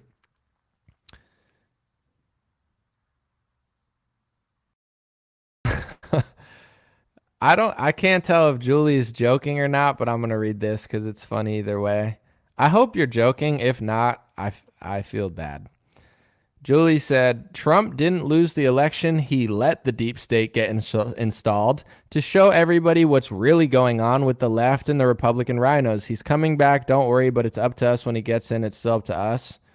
You think Trump purposely lost the election to let the deep state take over to show us the deep state? Do you not realize how insane that is, Julie? Everyone knew who the deep state was already. Like, we already had 4 years of Trump versus the deep state. It's not like Trump had to hand over the whole government to the deep state to show us the deep state. Like, that's psychotic. It's not like in 2020, we're like, where's the deep state? The only way we'll know is if Trump hands over everything to them. Everyone already knew about them. Like, this, I'm not trying to be rude, but this is like the average person now in that space. Like, this is like the average mindset of the people that are still worshiping this guy. In order to justify everything that happened, they have to make up like this fake narrative. Like, yeah, the only way to expose Big Pharma is to give them a bunch of money and power. The only way to stop a lockdown is to do a lockdown and give vaccine manufacturers money.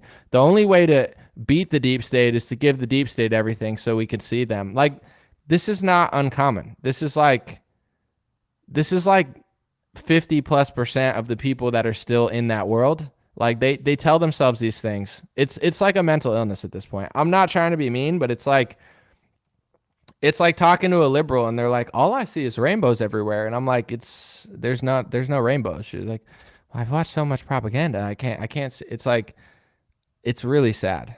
I'm not trying to be mean, but it's really, really sad. This is not uncommon. I'm willing to have a debate with somebody. I know, like, I talked to David Harris the one time and you know, he probably doesn't want to debate anymore. I think he was upset that we even debated. I think he thought maybe I was just going to like agree with everything he said. And I like David as a person, but it's like, you know, his logic was like, well, I'm a Christian and Jesus doesn't want me to criticize anybody. And it's like, David, you criticize the left every day, all day. That's how you've made a living. Your entire job is criticizing the left. But what you're saying is like, when it comes to criticizing and saying the truth about the left, that's your job and that's your duty. But when it comes to doing that to people you like on the right, all of a sudden you're too Christian to do that. Like, you know, this is like, okay, you know, that's like, this is like the lane people are in. So I'm willing to have a debate with somebody that wants to really debate in good faith. But what you're going to find out, and I'm not saying this to brag, but 99.9% of these people are not on my level.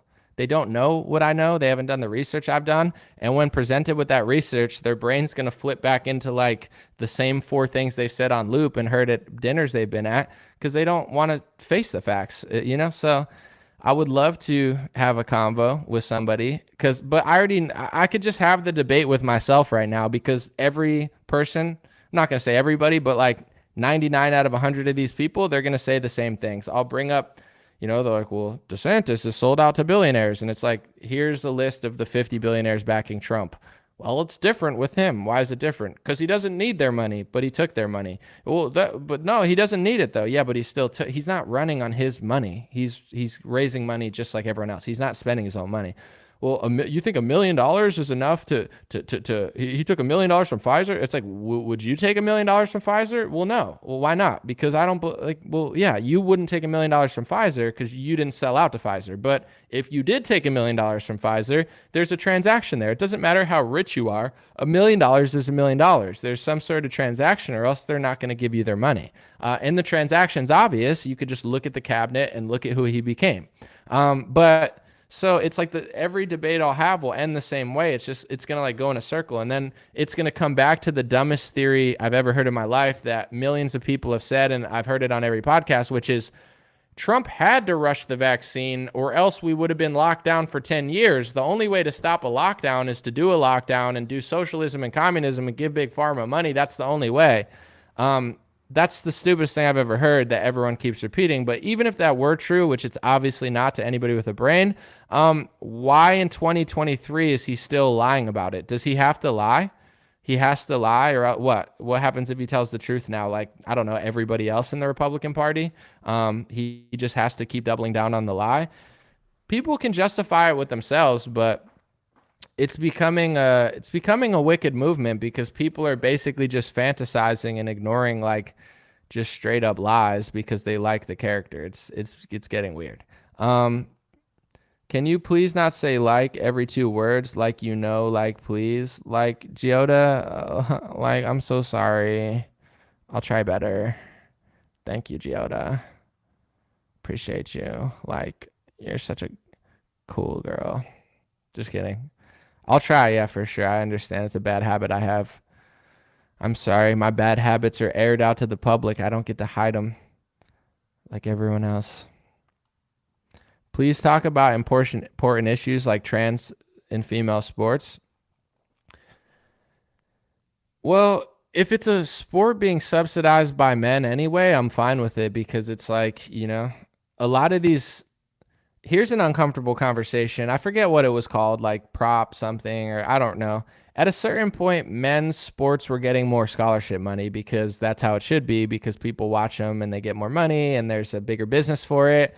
And at a certain point, there became some sort of law where like the feminists are like, well, women need half the money. It's like, well, they're not making half the money, so that doesn't actually make sense.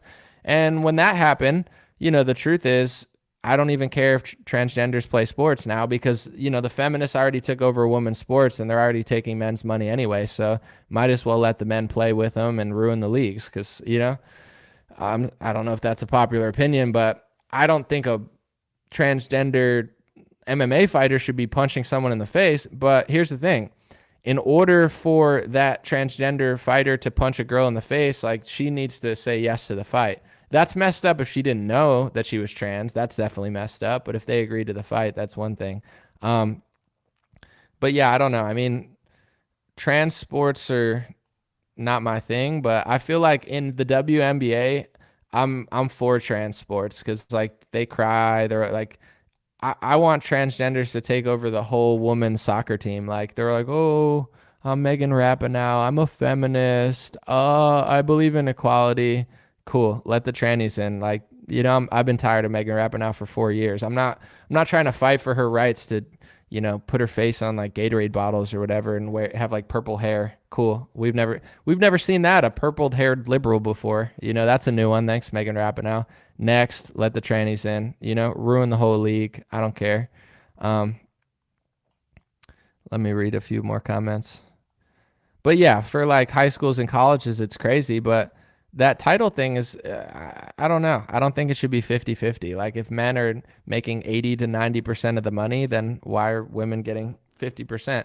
Even it's so annoying now. Like Google has to be so politically correct that when you search, like I'm searching for the the NCAA tournament, obviously the men, and they're showing me the women's tournament. I got to click like 5 times. It's like, come on, this is just not efficient. 99% plus of people that are searching for the NCAA bracket tournament when the March Madness is on, they're searching for the men's league. Listen, women are cool, right? I like them. I like women. With that being said, It's just like if I'm searching for ice skating, like show me the women if it's searched more. But it's like everything's so annoying with women's sports anyway. It's like just get them out of my face. Like I like women's MMA. I'll watch women's tennis or something, but the rest of these sports, I've been over it for like 10 years. I'm not saying they don't have the right to play, but it's like let me check the stats. I can't even find the stats of the men's league. Did you want women's tournament? You know I didn't want that, Google. Not today. I wanted to check the men's. I want to see a dunk. I want to see John Morant fly from the foul line. I'm not trying to see a bunch of blue-haired feminists yelling at each other, freaking doing layups. I could go down the street to watch that. Let me see real quick.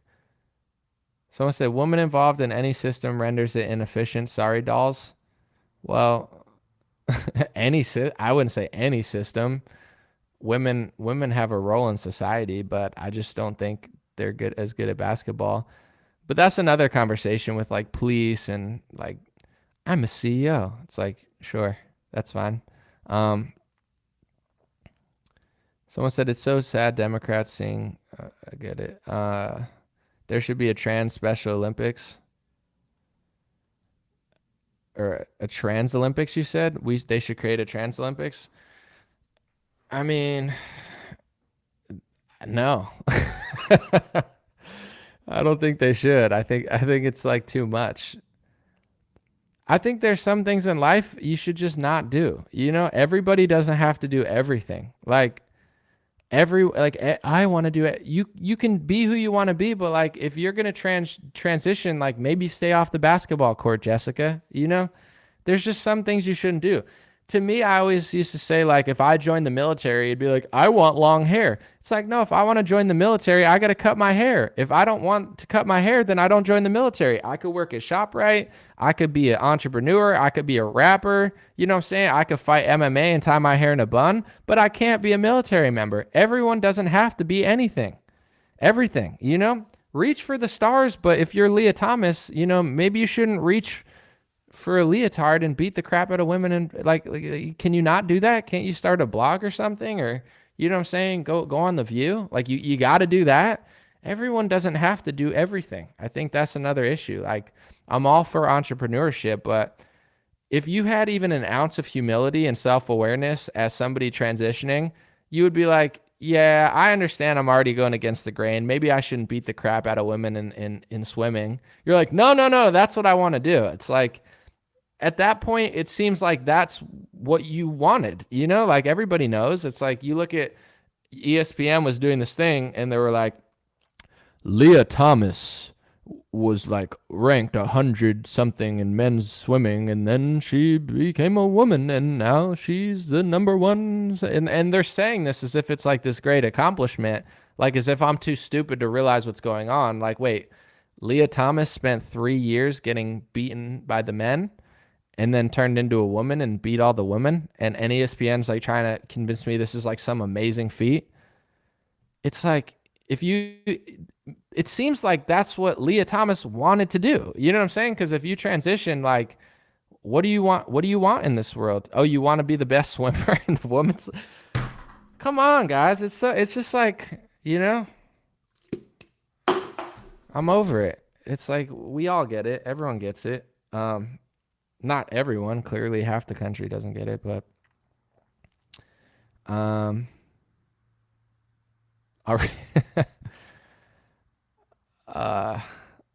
read a few more comments. Someone said everything they do is hatred. I don't think they want to compete in women's gymnastics. I mean, I'm sure they could do good there too. I mean, women are amazing in gymnastics, but there's just a different physical element to it. Like, you know, women are probably more nimble and I don't know. I don't know how that would work. I haven't followed. Honestly, I don't care about men's gymnastics. I've watched women's gymnastics. You know, my sister used to do gymnastics. The Olympics are cool to root for America. I don't know much about men's gymnastics. There's a sport that women just naturally do better at. Now the new thing is like they're all fighting with like Caitlyn Jenner or something. Like Caitlyn Jenner's like, trans shouldn't play sports, and they're all like, you transphobe. It's like, get me out of here, you know? Get me out of whatever this is, you know? I'm not trying to be ignorant to it, but it's like, I just don't want to live in a world where I have to watch like left-wing trans activists fight with Caitlyn Jenner. It's just not a place I want to be. And then Caitlyn Jenner was like complaining about Dylan Mulvaney, but it's like, now I'm starting to get confused because I know Caitlyn Jenner doesn't agree with trans sports because Caitlyn Jenner, formerly known as Bruce Jenner, was a successful male athlete. But I'm trying to figure out like, why isn't Caitlyn Jenner okay with Dylan Mulvaney? Like what's wrong with Dylan Mulvaney to Caitlyn Jenner? Like, isn't Caitlyn Jenner similar? The whole thing is just going over my head where I'm just like, I don't want to be here. In fact, I don't want to be here so much that I don't even want to read into this enough to even have an opinion on it. Like, obviously I have an opinion, but it's like, I have to do mental gymnastics just to figure out who the hell's fighting with Caitlyn Jenner over what. It's like, I'm over it. There's a place and a time for that. It's just not me now, ever. I'm over it. I'm like, what? And then you got people where it's like, you know, it's like the Blair Whites of the world. And like, I'm trying to think, I don't know. It's just, but the bad part is like Blair White got in an argument with Ben Shapiro. And of course, because it's Ben Shapiro, actually made more sense. And it's like, darn it. I don't know. It's just getting exhausting. Who watches men's gymnastics? I mean, it's impressive. Like the rings are cool, but yeah, it's not as popular as women's gymnastics. Something I know Jordan Peterson made a living on this, but what I always forget when I'm trying to talk about it, it's like everybody has the right to do something, but the outcome's not always going to be the same, you know? And it's like in a perfect world, people want to watch women's gymnastics more than men's gymnastics. Is that because people hate men? No, there's just something about a woman doing a floor routine in the bars that's just more interesting than a guy doing it. Why? I'm not really sure, but I feel it too. I can't explain it, but I'd rather watch the women than the men. When it comes to ice skating, same thing. I'd rather watch the women than the men. Why? I don't know. Something graceful, something about it is just better when women do it. Basketball is not that sport. I don't like, women are cool. I don't mind when it's a big game. I'm not hating on the women, but if they're going to like suck up my money and complain about it, it's like, if you could subsidize your own league, awesome. But if nobody wants to watch it, it's not my fault.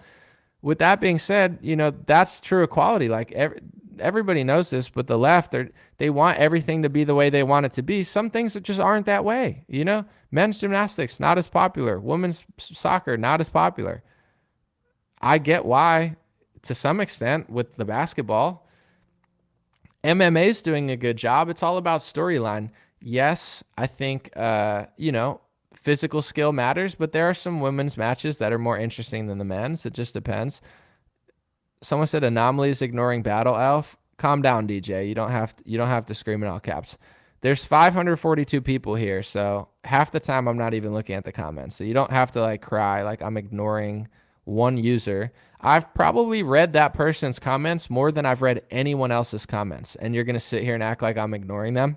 People probably recognize that name because I've read their comments so many times. Like, calm down. Someone said, does Caitlyn Jenner pitch or catch? Please stop. Don't do this. Don't be that guy. Don't make me read that. I just read it. It's too late. Someone said, everyone here watches women's gymnastics only for the hotties.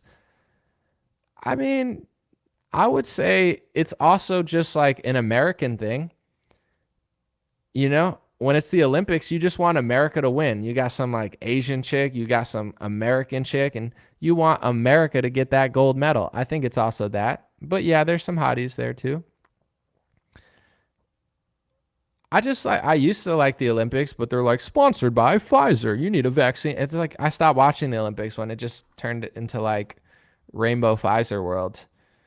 It's like a vaccine wrapped in a rainbow. It's just like, what do you hate? You hate Caitlyn Jenner if you don't get this vaccine. You got to get a vaccine to go to Japan so you could sit in a room by yourself, isolated, 15 days to slow the spread. Peace. It's like, Turn it off. I'm over it all. I watch MMA now. I'm over whatever that is. All right, I'm going to read a few comments. I already went over the 1 minute, 1 hour mark. So, do I play baseball? You're talking about Caitlyn Jenner. Stop. Don't do it to me, guys. This is a serious show. Let me see. Gold medal decathlete. Any Olympics, I'm a fan. I've realized this like recently. I'm a fan of greatness. Like anybody that's doing something great, it's just awesome. Like John Jones, awesome. Israel Adesanya, awesome. Kelly Slater, awesome. Anybody that's just great at what they do, any woman who's just crushing gold medalists, you know what I'm saying? Michael Phelps, smoking marijuana, winning 15 gold medals, whatever. Like there's just like, everybody likes greatness. People can pretend like they don't. The left's like, we want everybody fat and slow. And it's like, no, you don't. Yeah, I'm not saying you can't be fat. Some comedians are fat and they're hilarious and they're not as funny skinny, but it's like people just like great stuff. You want great food, not shitty food. You want great entertainment, not shitty entertainment. You want to watch a great movie, not a shitty movie. Everybody likes greatness, you know? It's just the left tries to pretend like they don't. But everyone does. Like there's just, but I love just seeing someone crush it. It's just so cool to watch somebody win a championship. Tom Brady. I'm a Giants fan, so I used to never like Tom Brady. You got to like Tom Brady. He's just great, you know? It's like, he's like 45, looks like a skeleton, still killing it. Like, you got to root for Tom Brady. It's just like, he's great. Something fun about just watching somebody really crush. I don't like greatness anomaly. I want to see everybody change their genders, and I just want my Bud Light can to be gay.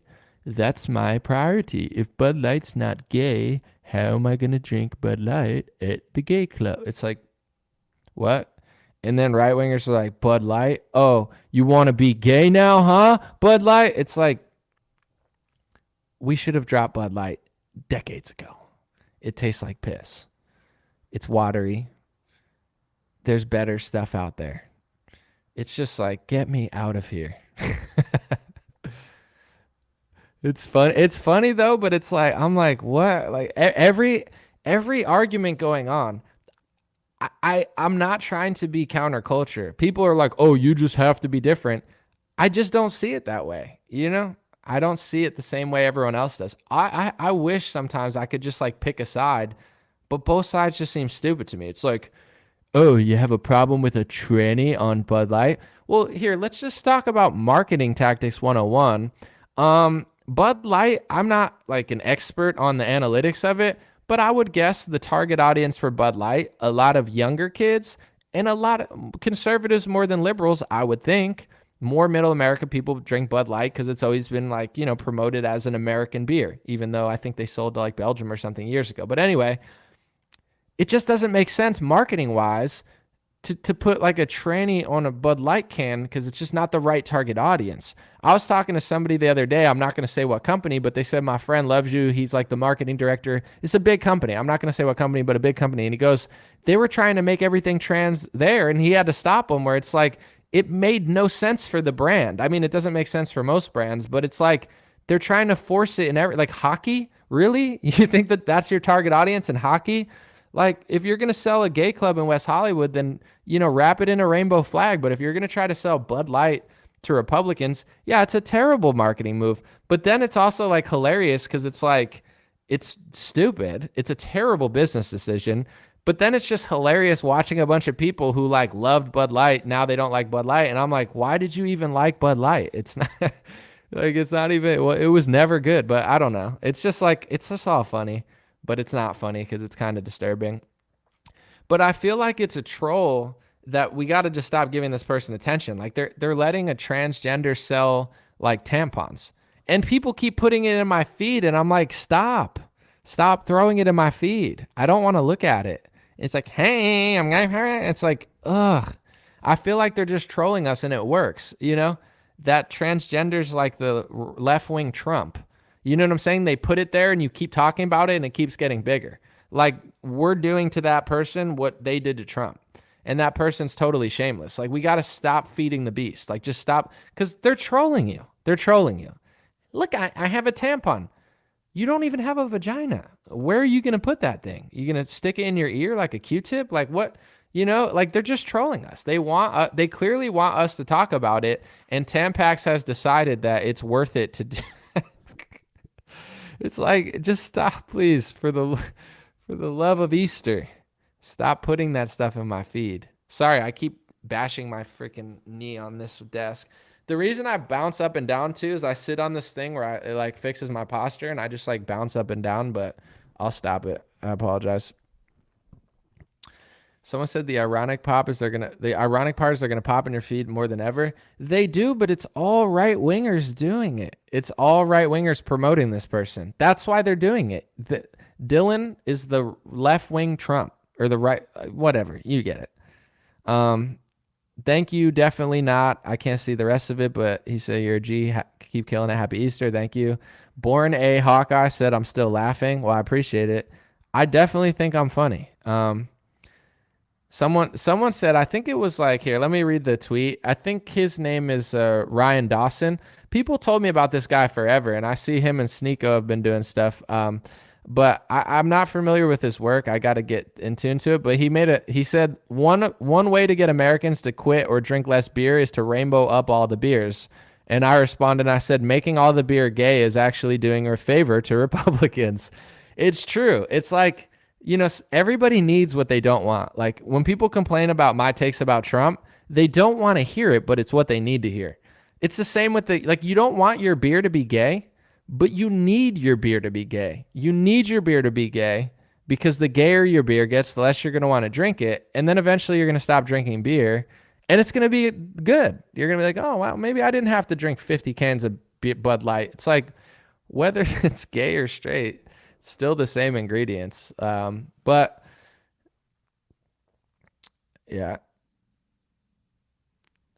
you just say realistic shit. That's what's so funny. Thank you, Borne. Beer is estrogen, someone said. I heard that I don't know enough about it, but I have heard that. Someone said vodka's manly. I don't know. I'm not acting like people need to be perfect, but I do personally think that drinking beer every day is wild. Not just like, oh, you're such a bad person, but like, for instance, I had like a hard kombucha. I know, sorry, that's stereotypical or something lame, and then I went out and had like a drink or two on Friday, and I was like shot. I just felt like I was tired, and I'm like, how do people in their 30s, 40s, 50s, 60s, how do they drink beer like every day? How's it, like, how do you even function? You know, I get exhausted when I just like turn up one time.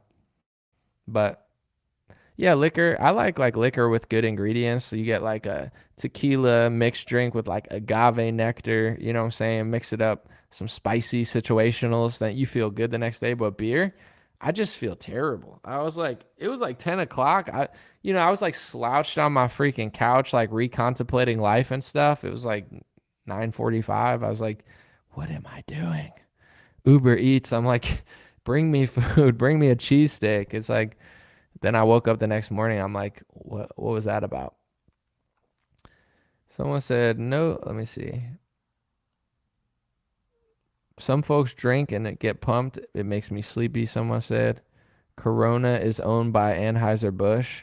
Yeah, Anheuser-Busch owns a lot. I don't know exactly what, but the fastest way to lose weight is to stop drinking alcohol. Yeah, or soda, I've heard. You know, I don't really drink soda, but soda, alcohol, these things are, you know, a lot on the gut, so they say.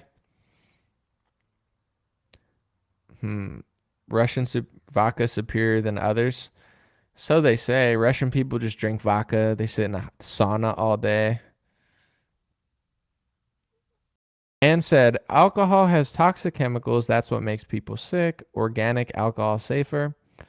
Wouldn't be surprised. Yeah, I definitely think when you drink like a crappy beer, you know, I don't know. If you drink some good stuff, something hearty, feels better. Let's see. Someone said, I'm fat as F now that I drink beer every day. Not shocking, but it's okay. We still love you.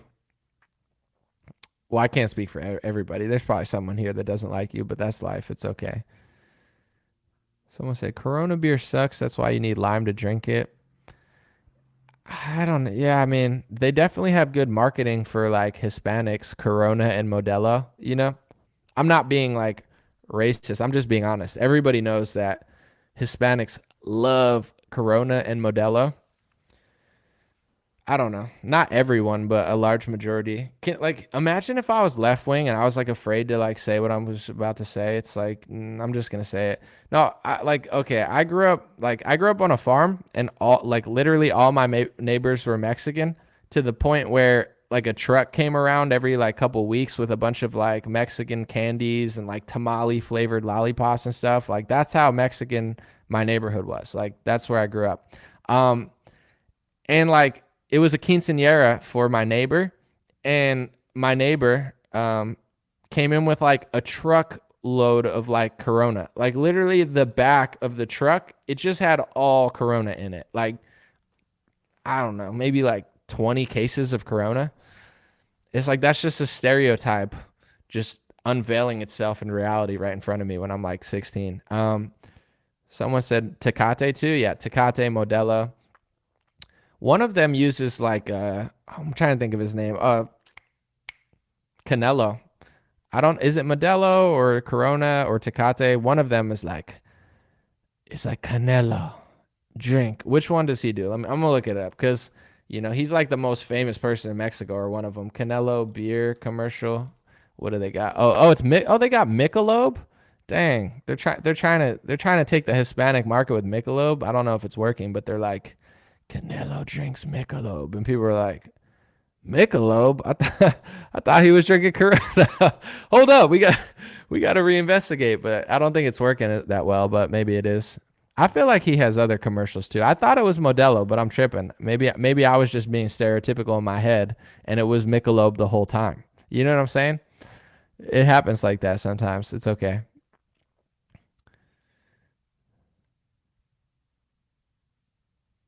Someone said Emmy acts like she's perfect, but just smoked a flat of Oreos and drank.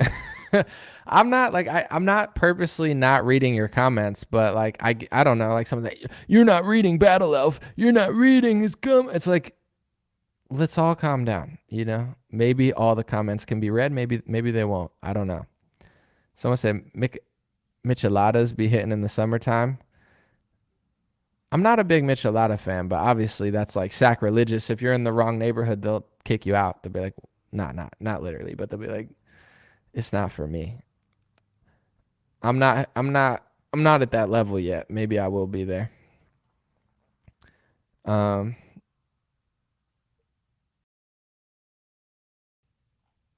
Someone said he needs help. Are you talking about me or somebody in the comment section? Because we could all use a helping hand. It's Easter. And listen, I didn't want to do any ads today, but I figure I'll run one now. If you need a helping hand, look no further than our Lord and Savior, Jesus Christ. So whether you're Anomaly, Battle Elf, the guy who said he's getting fat because he drinks too much beers, the girl who's getting mad that I'm not reading the comments, Jesus, he'll give you a helping hand. This ad was sponsored by the Church of Latter-day Saints. No, I'm just kidding. I don't know. It wasn't really an ad. I just wanted to say that.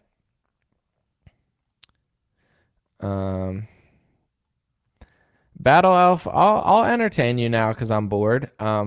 He said it's okay. He's not ready to be exposed as a grifter. What do you think I'm grifting off of, or like what's my grift? Who's paying me? What angle do you think I'm grifting off of? I could just, if I really cared as much as you think I care, I would just ignore you and be like, oh no. But like, I don't even know what you're talking about. Like, the one guy was like, it's all opinion, no facts. I'm like, which part? I'm not even mad. Do I sell merch? Yeah, I do. I have, for the level that I've got to, I very rarely run sponsors, which I would like to do more, but I have to have ethical companies.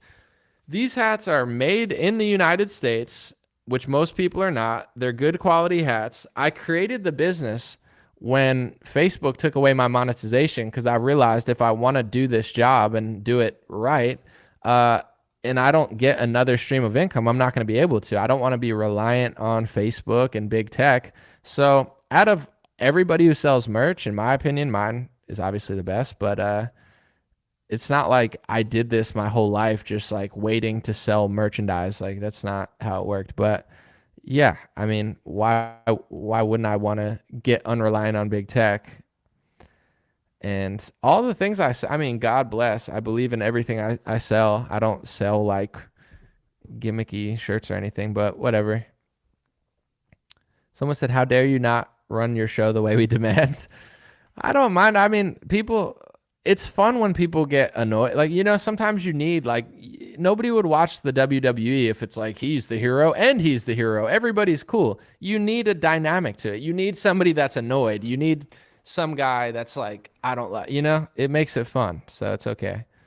Someone said it's okay. Tim Pool's now giving dating advice. I'm not going to comment on that, but I am going to comment on something else because I found it. Ready? Let's just go to a few tweets real quick. And listen, everybody makes mistakes. It's okay. Everybody makes mistakes except for Battle Elf. Battle Elf's never made a mistake in his life. He's like super based. But I'm going to read these Tim Pool tweets from April 13th, 2020. Ready? He said, having Fauci on the task force giving pushback is extremely important. I'm glad we don't have a bunch of yes men in the task force.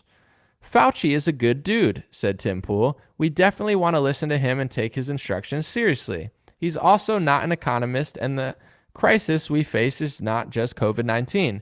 There will be hard decisions for us all ahead.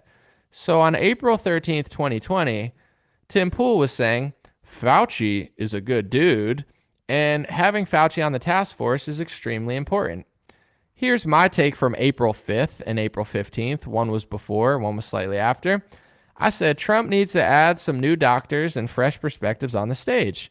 Dr. Birx and Dr. Fauci are leading the country right now, and I don't trust either of them. And then I said, I don't want to shot. I don't want to test. I watched the World Health Organization spread lies the whole year. I watched the Surgeon General lie to our nation on national television. I watched Fauci and Birx parade a fake model based on false data with no explanation. These folks aren't trustworthy. So if you watch Tim Pool in the Crunch Time for America, Fauci's a good dude. If you watch Anomaly, I don't trust Fauci, and it stinks in this beanie bunker. It stinks in here. Clean this up. Somebody give me a mop and a vacuum. I'll clean up this beanie bunker real quick. But yeah, it's like, and then I posted that, and someone's like, Tim's just sarcastic. And it's like, this is why too much sarcasm's overrated. I had a friend, and I liked him, but he was sarcastic so much. I was like, bro, who are you? I like a good joke every now and then, but if you're sarcastic like 80% of the time, he's like, hey, fooled you. I'm like, bro, you're freaking me out. You're like a clown or something. I don't know who you are. But it's like with Tim, he wasn't being sarcastic in that tweet. He was saying, I think Fauci's a good dude, even though he's wrong about this, and like, I'm glad he's on the stage. But it's like, Tim is so hard to read sometimes with his sarcasm that when he's like literally just being like, he's a good dude, it's like, oh, that's sarcasm. And it's like, I don't think it was. Like, I don't think that was sarcasm. I think he literally thought it. Someone said, Anomaly's not selling gold, silver, or collagen. That's how you know he's real. How do you sell collagen? I don't even know how that is, but I was debating about selling gold or silver. Let me know what you guys think, because this company hit me up where I'm like, everything I vet, and I wouldn't do anything that I don't do myself, but they have gold, they have silver. They'll give you actual physical gold and physical silver. And I'm like, it's interesting. Everyone always tells me, buy gold, buy silver. That's like a real thing. And I'm like, I don't know. Would that be lame if I sold it? Let me know.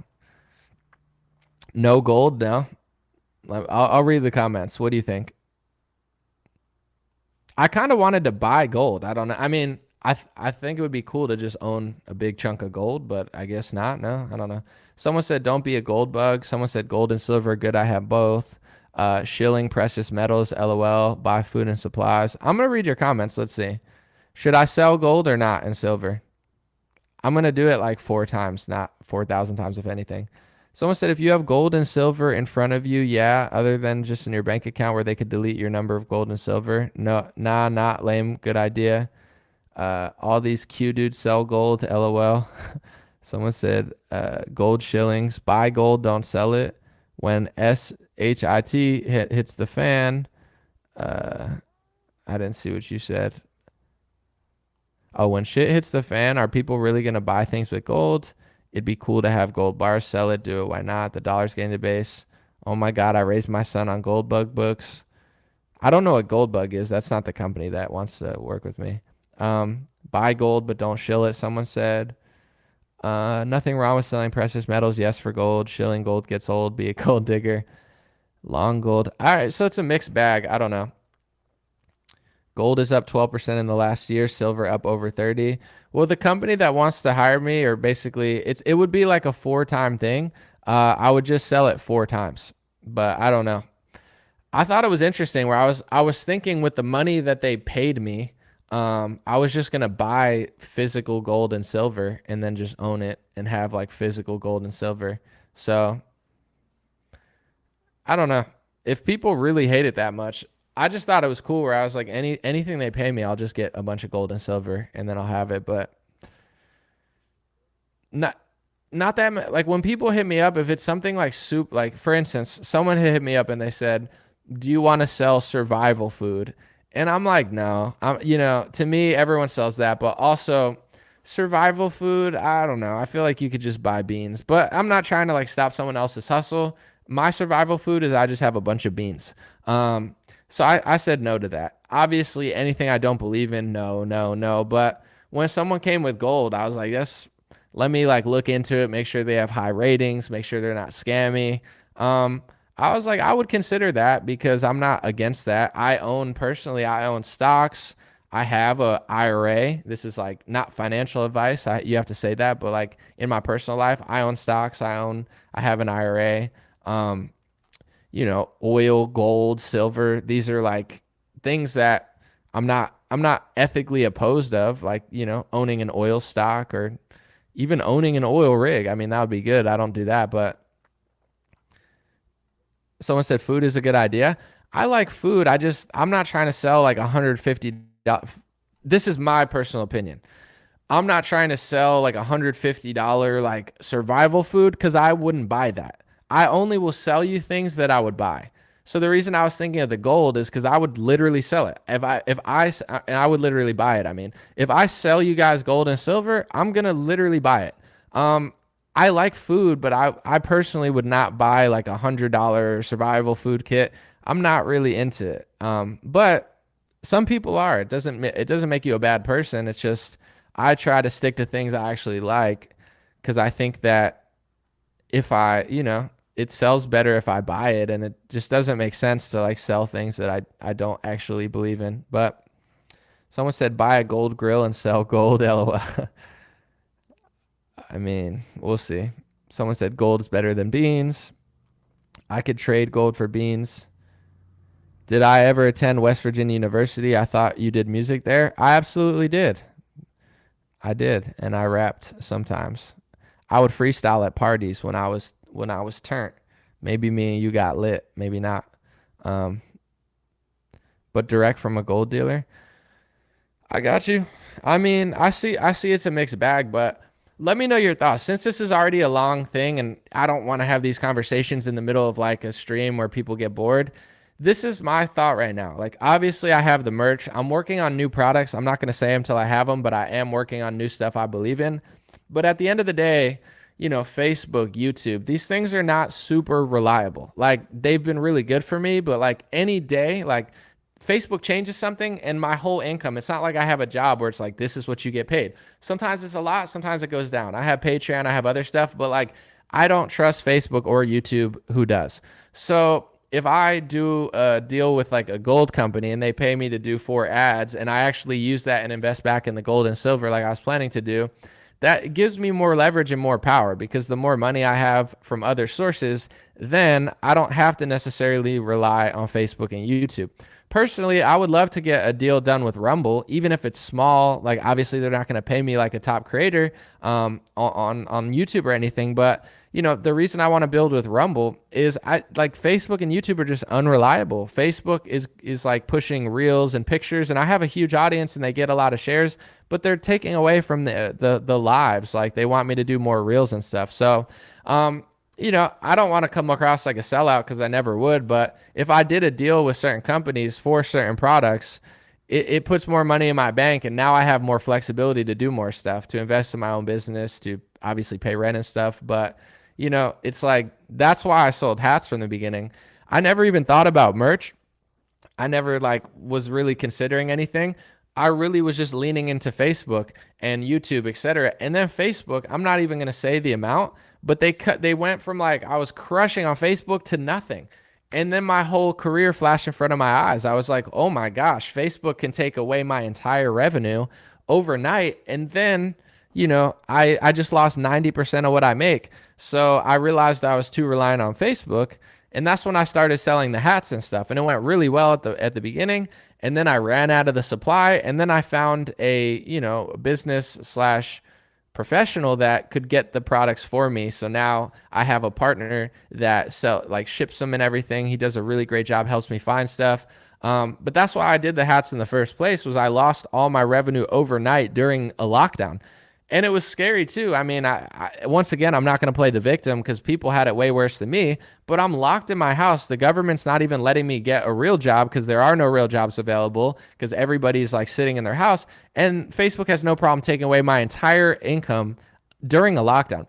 You don't need to hear how evil Facebook is. Everybody here already knows. But in general, it's like, I was like, you guys are so evil, beyond evil, where it's like you don't even have a policy that you're not going to destroy creators' incomes during a lockdown. You know what I'm saying? Where I'm stuck in my freaking house. So yeah, that's why I even sold hats in the first place. So any ads I do, I'll believe in it. But certain situations are hard to pass up. If it's something that I would personally buy and I believe in the person I'm working with and they could put some money in my bank account, it's a huge win-win. And then if like at a certain point, I'm not at the level to do certain things. It's not just a money thing, but you got to like build the data. That's why I have my email list, stayintouchwithme.com. If I could get a certain amount of people on an email list or my Telegram chat or Rumble eventually, this is like when you get this FU situation where I'm doing well. I definitely have leverage, but the more I could put in the bank account and the more I could build on my own, like with the streamrare.com, I'm really excited about my news website because I have a part ownership with the person who built it and is going to help me run it. I own it. I can say what I want, do what I want. It's like if I could build that to a certain amount and create some sort of business out of that, then I'm kind of way more free to do what I want to do. So, this is the balance for someone like me is, you don't want to like be corny with your ads and stuff, but at the same time, relying on Facebook and YouTube that's not like a good thing. Like, oh, you don't sell hats. It's like, well, now I rely on big tech. I'm way more reliant. Thank you, DG. Said, get your bag. We already know you a real one. Appreciate you.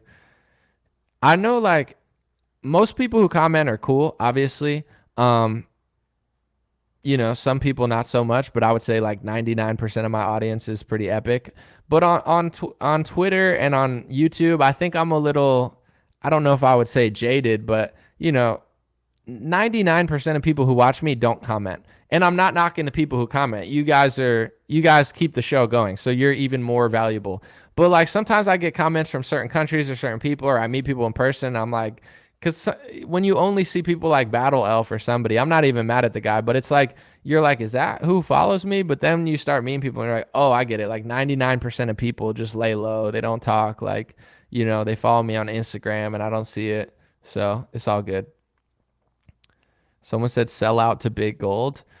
I'm not selling out to them. It's just like a deal where it's like, I told them too, I had a phone call with them. I said, if I do the deal with you, I'm going to reinvest the money back into gold. Because I was like, I don't want to just do it if I'm not going to use the service. So I got to use the service, like it. Like I'm not going to do a deal that I don't like. So that's kind of the idea. Let's see.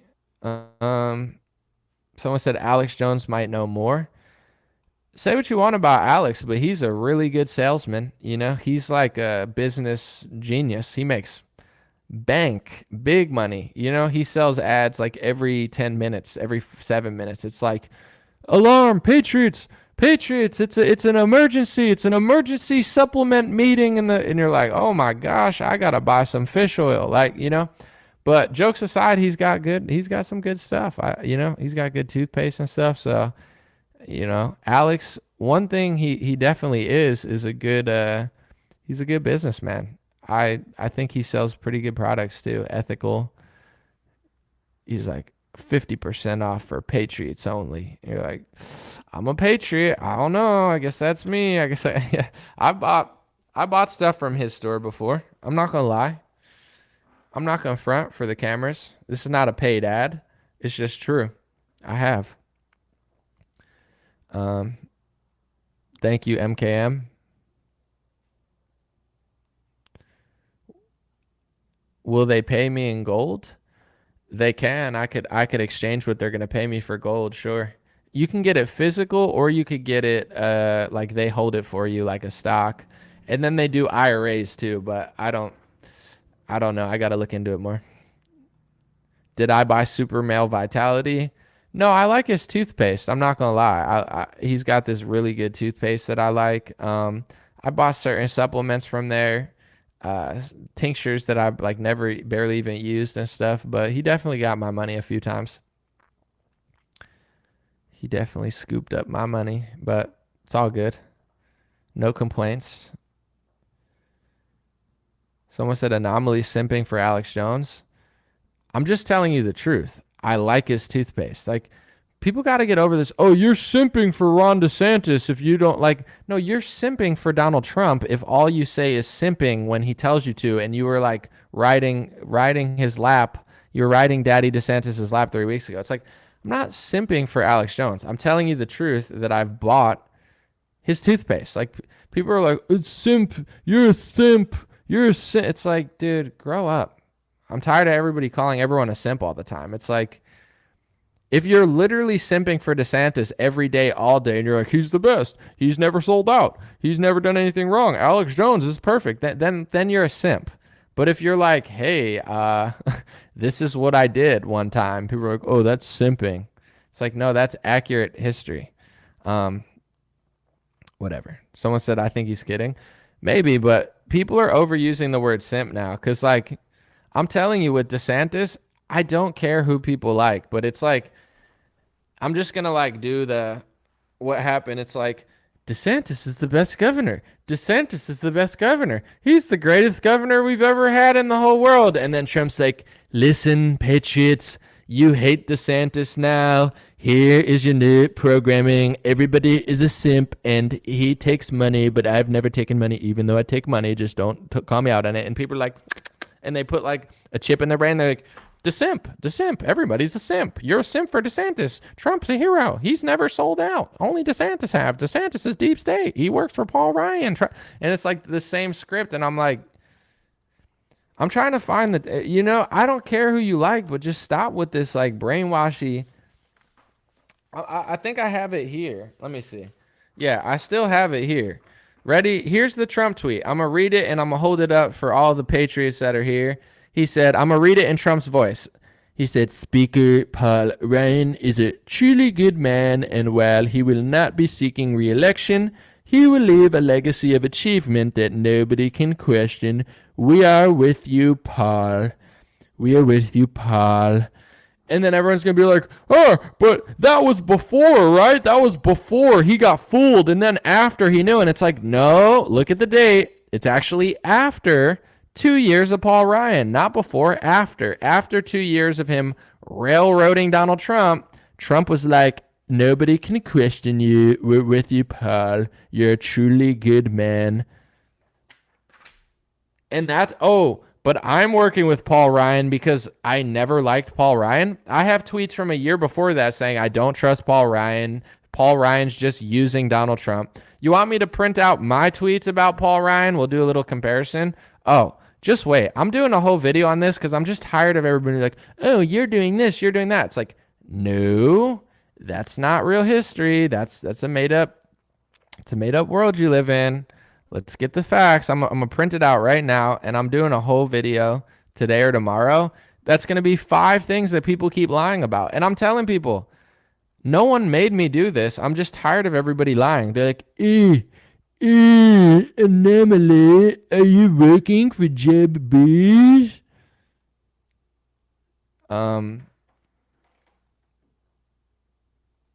Okay, we'll print it out. You sound just like Trump, said Marilyn. I think my Trump accent's pretty fire. It's not the best, but it's not the worst, you know? There's been better, there's been worse. All right, it's printing out. Have I heard anything about Taiwan? World War III, okay. Trump just like he did on True Social today. He's like, World War III, World War III, okay? And like everyone's like, oh my gosh, World War III, it's a sign. Like, I love when Trump says stuff. Because then, like, everybody, like, it's like nobody takes anything he says at face value now because he somehow built an audience of people who don't even like to, like, believe what he says. But it's like, you're going to have, like, 50 different opinions about it. They're going to be like, oh, my God, Patriots, World War III. That's a code. Spell it backwards. 3, war, world. Spell it backwards. Raw, blood. What does that mean? Think codes. Where's coding? Oh, they teach us to code. Oh, Democrats. Think about Democrat. Demon. You know, whose name was Demon DeMar DeRozan? He plays basketball. Chicago Bulls. Oh, Chicago. Who just lost the election? Lori Lightfoot. Who's in now? A communist guy who just so happens to be black. But I'm not racist, Patriots. It's just what he is. But if he was, you know, Terrence Williams, and he was right wing, we'd like him. So we're not racist. It's just that's who it is. So Trump was trying World War III backwards. He's really trying to say Nancy Pelosi's going to hell and Chuck Schumer's a piece of garbage and Lori Lightfoot's new mayor is going to be a disaster. That's what it means. Like, you know, like people have that moment and they're like, what did he mean by that? Was he talking about Taiwan? Was he talking about BRICS? Was he talking literally, metaphysically, physically, spiritually, psychologically? What is he? It's like, I don't know. Does it matter? World War III, Patriots, World War III. Oh my gosh, what does that mean? Let me scramble the letters and add a few more letters. Well, speaking of letters, who passes out letters? The post office. Stolen election. Patriots. Wait, who else? Letterman, David Letterman, Deep State, obviously. Think about letters. Oh, Wheel of Fortune. Oh, Pat Sajak. Oh, Pat Sajak, you pretend to be our friend, but you're really a piece of shit, you know? It's like, oh, Vanna White. Oh, Vanna White's working with who? Chrissy Teigen, huh? And it's like, All right, so let's just compare for all these people that are going to be like, Anomaly must be working with Paul Ryan. Here's my 2 Paul Ryan tweets from 2017, okay? I guess I was mad. I don't remember saying this, but I said, the absolutely disgusting Paul Ryan pushed for Stephen Bannon's removal. If you are celebrating, I hope you like neocon Republicans in war. And then I said, I don't trust Paul Ryan and Republicans. They don't even like Trump. They just use him. People should watch what they do. Don't be distracted. I said that a year before Paul Ryan was out of office. Let's compare what I said about Paul Ryan to what Donald Trump said about Paul Ryan after Paul Ryan was out of office. Speaker Paul Ryan is truly a good man, and while he will not be seeking re-election, he will leave a legacy of achievement that nobody can question. We're all with you, Paul. Wow, that sounds like somebody who really hates Paul. Wow, he's really fighting Paul Ryan really hard. Oh, but Anomaly, that was before. No, that was after. Well, he got railroaded by Paul Ryan, and in return he said, you're a truly good man who leaving a legacy of achievement that nobody can question. We're all with you, Paul. Oh, but Anomaly, that's a 5D chess. It's like, yo, tell me that this movement's not getting as bad as like the left. Not as bad. They're not trying to like steal your kids, but it's getting like pretty weird, you know? I'm making a whole video of receipts where I'm like, it's going to get wild out here, boys and girls. Someone said we need another Owen Benjamin and Anomaly episode, please. That'll probably happen at a certain point. Owen's back on Twitter, and it's hilarious because, like, there's so many things that just nobody gets. And, like, Owen always has a funny take on it. Like, just simple stuff where people are like, oh, who are you working with, Anomaly? Are you working with Bud Light? Huh? Are you working with Dylan Mulvaney? Gosh darn. It's like, you know, people are always like, you question one thing and they're like, ooh, so you're working with Paul Ryan, huh? And it's like, that wasn't even in your vocabulary 3 months ago. You're only saying that because Donald Trump says that and you just repeat him. Like 4 months ago, that wouldn't have even been a talking point in your head. What I'm saying matches up to what I would have said 6 months ago because it's still the truth. It's like unbelievable. Anomaly, you don't understand. Read it backwards. Ready? We're going to read it backwards, Patriots, because there's going to be a hidden code in there, okay? He didn't say Paul Ryan was a good man. He gave a backwards code that only I can understand because I'm so smart and you're so dumb. Laup, help, art, neck, ebony, achievement. I've just said achievement forward because I don't know how to say it backwards. Let Lee, Speaker Paul Ryan, truly good man. I mean, Anomaly, come on, it's so simple. I mean, come on. How do you not know? What Trump's trying to say is that Speaker Paul Ryan is a good man, good, flip it around, bad man. I mean, he's secretly saying Speaker Paul Ryan's a bad man, but he wants Mitch McConnell to think that he's good man, bad man, good, orange man, good, not bad. That's for the left. You know, Alec Baldwin, I mean, piece of garbage, but, you know, it's like, sure. Yep, we're almost there. We almost got him. No, you don't understand, Anomaly. Mike Pence ruined it. Who hired Mike Pence? Donald Trump. So is Donald Trump responsible for hiring the guy that you're blaming for everything? Well, no. Why would Donald Trump not be responsible for the vice president he hired, who never won an election for the vice president? He was handpicked by Donald Trump. That's how he got there. Nobody asked for Mike Pence. Nobody. Well, he had to pick Mike Pence because they made him. So if they made Trump pick Mike Pence, does that mean it doesn't have the power to do his own thing? Oh, no, he can't be controlled. Trump can't be controlled. Okay. So if he can't be controlled, why did he pick Mike Pence? Well, he had to pick Mike Pence. That's who they made him pick. So he's not in control then. Oh, no. Like, he just got tricked. He got fooled. So he's like, he's not smart or aware enough to not get fooled. No. It's like this exhausting loop where I'm like, and then people like get like, oh, well, did Mitch McConnell tell you to? It's like Trump endorsed Mitch McConnell. Well, what about Mitt Romney? Trump also endorsed Mitt Romney. It's like, there wasn't one day in my whole life, not one day where I woke up and thought, Mitt Romney is a trustworthy guy. Not one day in my life. Not when I was 20, not when I was 30, not last year, not in 2018. I never thought for 1 second in my life that Mitt Romney was a good guy. But Trump endorsed him in 2018, but now he's fighting him. Right. This is like, and people don't see it though.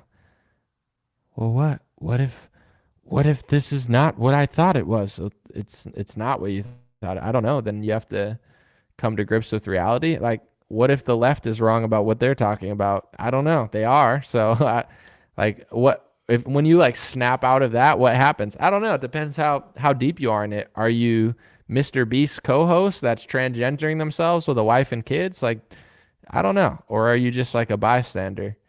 Some wild stuff. Someone said, imagine being a battle elf watching the show for almost 2 hours and trying to trash anomalies. That sounds like a Styx lover. It is wild how long you would stay if you don't like me. I have like attention, whatever that thing is that they try to shove pills in your mouth. You don't need pills for that. They're just trying to give you pharma. But I'm like quick to like, you know what I'm saying? Like do something else. I don't even give certain things I like an hour, but people that quote unquote don't like me, they're going to like watch for 2 hours. They're like, I hate Anomaly. So what I'm going to do is just watch his channel and give him ad revenue every day because I hate him. It's like, you're only helping me, but I appreciate it. It's like, well, you sell merch. You're like, yeah, I do. They're like, so I'm going to just watch it. I might even buy a hat. I might even buy one of your hats to show how much I hate you. I'm going to buy one of your hats. You're like, okay. That's cool. Appreciate it. Let me see. Where are we at? Debbie said, I love you, so who cares about the haters? Thank you, Debbie. Thank you, Jake Jones. He said, Anomaly for President 2028. I actually have this mug. It says Anomaly for President like 2046 or something. Like I picked a year like 20 years in the future to like, you know what I'm saying? Like I picked it so far in the future. I might make another mug like that. What's up, Cressy? I have a shirt that I'm working on. I'm terrible with designs, but I'm trying. I have it because I made a joke the other day and I was like, oh, that's a good shirt. Big farmers over big pharma. Like, you know, the greater than sign, it's like big farmers are better than big pharma. And then I have like farmers on it. I'm trying. Someone said Anomaly, Bryson Gray 2024. Honestly, me and Bryson Gray would make America great again very fast, much faster than Trump. The problem is, though, people would get really upset. You know, it would be like good cop, bad cop. I would be the good cop. Bryson would be the bad cop. Bryson would be like, we're taking all your stuff. And I'd be like, he doesn't mean that. And Bryson would be like, yeah, he means that. I'd be like, yeah, he does mean that. But, you know, we would be a good duo because I'd be like, no, we're not doing that. And Bryson's like, we're for sure doing that. And I'm like, but we need to win independence. No, I don't know. That would be hilarious. Someone said 12-0 Anomaly. I think the guy thinks if he's loud enough and types in cat, people will go over to his channel. It's a good marketing tactic. Listen, I'm not out here trying to hate on someone's business. If your business is going to 500 people trying to throw your hat in the ring, more power to you. You know what I'm saying? I'm an entrepreneur. Like I'm trying to write a business course. It's just taking me forever. I apologize. Like people are like, when's your book? When's your marketing course? I'm like, I don't know. I did 7 days a week show. I have so many things coming up, but I will. I'm trying to like take a week break in what is it? April? No, it's April. May.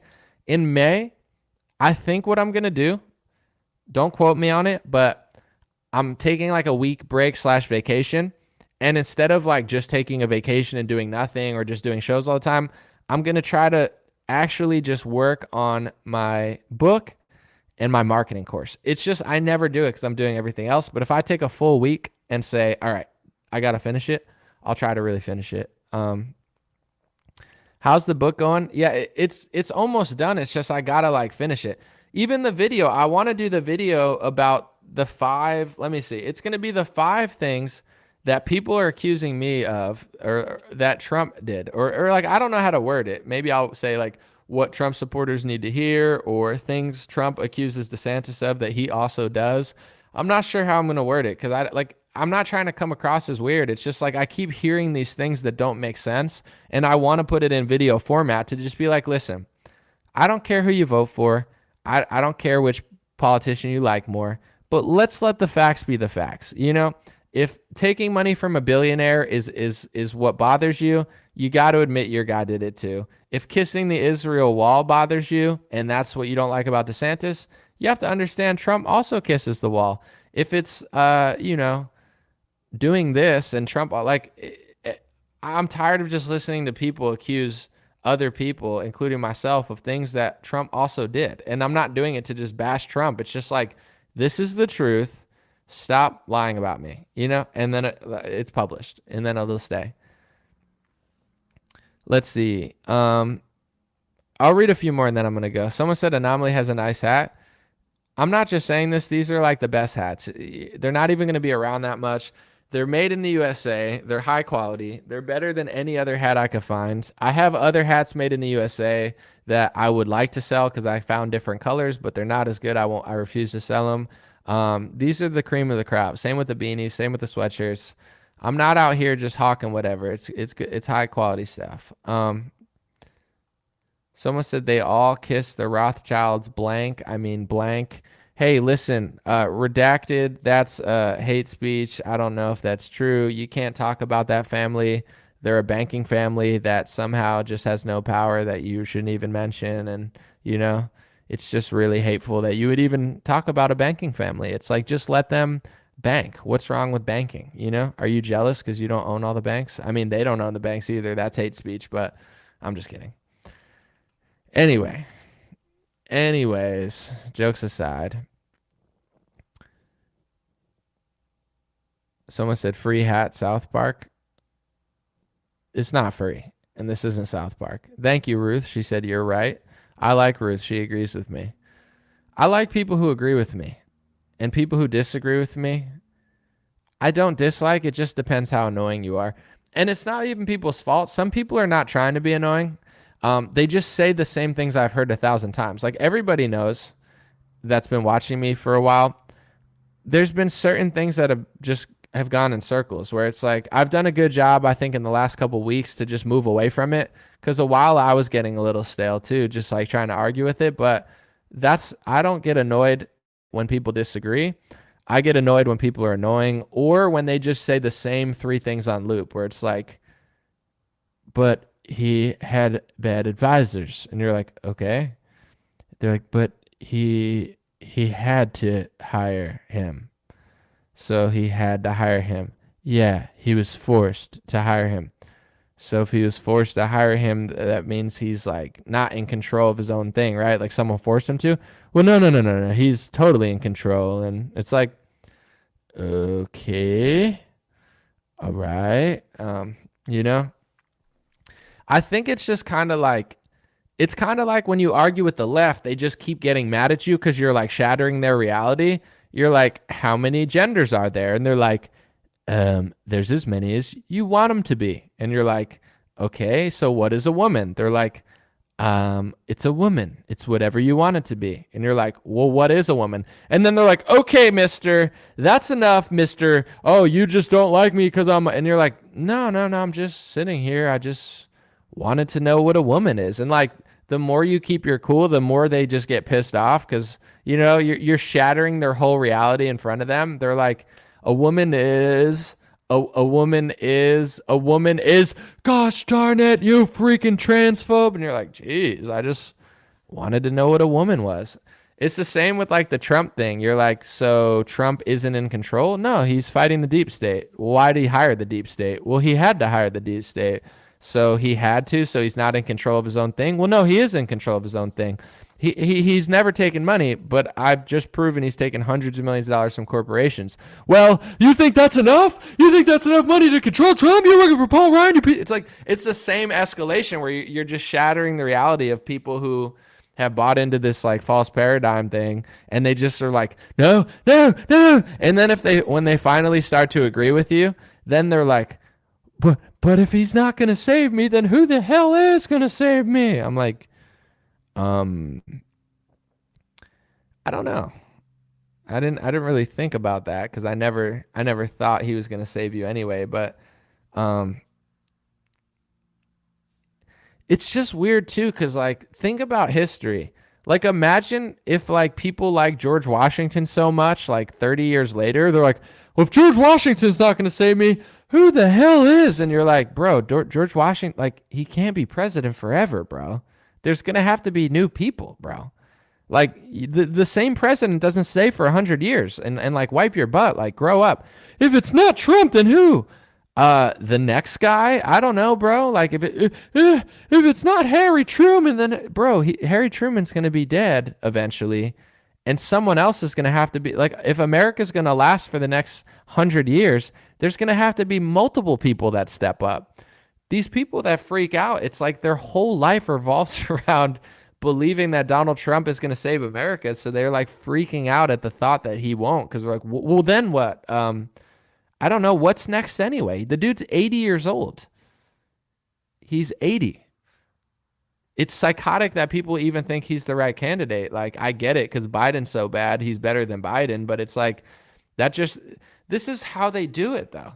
It's like, well, if you don't like Trump, here's Joe Biden. And Joe Biden's like, hey, guys, I like ice cream and I like transgenders. And people are like, well, he's better than Trump, And he's like, I can't even stand. Or like, what's the guy's name? The guy who looks like a big goon or whatever. What's his name? Fetterman. Fetterman's like, one foot's in the grave. And they're like, well, he's better than Dr. Oz. It's like, well, Trump's better than Biden. It's like, yeah, but he's also 80 and he sells the vaccine harder than Bill Gates. So if that's not a red flag, like the number one product of the establishment, Trump is hawking it like it's a Trump steak, and you're so brainwashed that you're saying he's doing it to save the world. Like, this is a bad situation, and people don't even see it. They're like, I like the 80-year-old vaccine salesman, and I'm so delusional over my obsession over him, I'm going to literally make up lies that make no sense to cover his lies about a product I personally hate. And that's how you think America's going to be saved? You delusionally making up pathological lies for an 80-year-old vaccine salesman who's selling the vaccine harder than Bill Gates and pathologically lying about the product that you hate. And since you love the person who's lying about the product that you hate, you think you also have to make up some sort of lie to defend a product that you don't even personally like. Like, that's what the movement's become.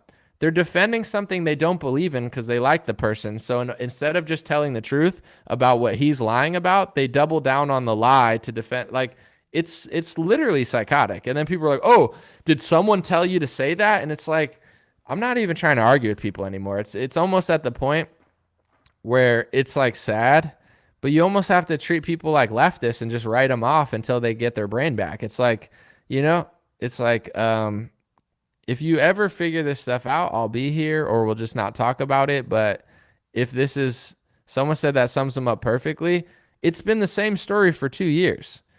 During the lockdown, people were freaking out at me for being against the lockdown. People like, what's his name? Tim Pool, who's like, Fauci's a good guy. Like, people that were playing the fence then, they're like, well, I don't agree with Fauci, but I'm glad I'm there. If you had the balls to go against what Trump was doing at the time, because it was obviously wrong, people were freaking out at me. That's why this isn't new to me. They were like, anomaly, you're deep. You think I'm deep state because I want to open America because Trump is closing America? Yo, people on the right have lost their freaking minds over Donald Trump, and it's not new. It's been like this for years. They felt the need to make excuses for a lockdown because they obsess over Trump so much. They're psychologically, emotionally attached to him like psychopaths that they literally think it's cool to lock down the country, and they think it's a secret plan to arrest pedophiles. Like, that was like, oh, you don't understand, anomaly. He's locking the country down because they're going to arrest the pedophiles in the Vatican. Like, dude, people have lost their freaking minds. So this whole new fake paradigm over Trump and DeSantis, a lot of people aren't buying into it, but the ones who are, they've been psychologically damaged for years now. Like, they're so full of their own shit that they don't even know the truth anymore. It's like, so like, this is conversations I've had with like, I don't know, like 100 people. So you don't like the vaccine, right? And a lot of these people are like straight up like, I hate the vaccine. I'm a pure blood. It's so bad. People will say, oh, it's a bioweapon. And like, they think it's even worse. And I don't think it's that bad. I think it's just a product that they're lying about that has no liability for side effects and injuries that, in my opinion, didn't need to ever be given out. It was just for money. But to them, they think it's like killing everybody. Like, the people that literally think it's killing everybody, I'll be like, so you think that's killing everybody? And they're like, yeah, it's a bioweapon. It's killing everybody. And Donald Trump gave socialism funny money to them so they could rush it to the masses. So that's not good, right? Oh, no, that is good. Why is socialism good now? Well, he had to do socialism to open the country. He had to do socialism. It doesn't make any sense, but they've kept saying this stuff. People have lost their minds over Donald Trump, and it's been years of this. And I just have to kind of laugh at it or ignore it, or else you get caught in it and they start to bother you. But I'm over it. And the reason I'm over it is because it's not new to me. It's not like they think it's new because they got brainwashed into just like reading the Trump script on DeSantis. But they did this to me in 2020, like the whole year. until eventually they realized that lockdowns were bad too. In April, I was like, yo, I'm going over the data and this is not good. We got to open the country. And they're like, oh, who told you to open the country? Chrissy Teigen anomaly? Trump knows what he's doing. You think you know better than him? He's going to lock down past Easter and he's going to do something for the people. Like, this was what I was dealing with the whole year. I'm like, not only am I locked in my house, not only am I being treated like a caged animal by both parties at this point, but people that are supposed to be conservatives, libertarians, and patriots for freedom literally got brainwashed into defending the lockdown because they literally like orgasm over Donald Trump and fake theories about him. Like that was crazy. And then it was like, it never recovered. Now it's just like the new thing. It's like someone said Trump will lead his cultists to the gulag. He already did on January 6th. I'm not saying everybody, but it's like, you know, some of the people that got set up the hardest were people that were there. They're not going to admit it. I mean, not everybody, but some people that were there, they thought Trump was going to arrest pedophiles on that day. I'm not saying everybody there thought that, but you better believe a large portion of the people there thought that there was some secret plan going on. For sure. Simon Parks and all these Q people were telling people oh, patriots, Trump's got a secret, if you go to the Capitol and see the police are there to arrest the pedophiles. There were so many pathological, psychotic liars that were brainwashing MAGA moms and people who like Trump into thinking that there was some super duper secret plan waiting for them at the Capitol. And a lot of them walked right into the Fed trap. I'm not saying everybody there was that, but this idea that Trump might do that, he already did do that. And I'm not saying he purposely did. I have no idea what he was trying to do, but my red flag was the fact he was selling the Moderna vaccine too hard. It's like, if I'm going to really stand up and risk my entire life or whatever for a person, I got to believe in it. If Trump's going to hawk the Moderna vaccine, I've already done research on Moderna for 4 years. I know that Moderna got a Bill Gates backing years ago. So I already knew that Bill Gates was involved with Moderna years ago. And Donald Trump's on Twitter from November to January saying Moderna, Moderna, Moderna. I'm not going to an event for some guy who's selling vaccines. That's just my personal opinion. Other people felt differently. They have the right to, but all I'm saying is there's a lot of great people who support Trump. There's a lot of patriots. There's a lot of people who are righteous and just got in a bad situation because the government's corrupt. But I'm going to say there's a large portion of people that literally thought, because they listened to pathological liars on social media, that was going to be some sort of secret thing, that Trump had like this crazy huge plan there. And there was no plan. It was a Hail Mary attempt. Basically, like, we don't know what else to do.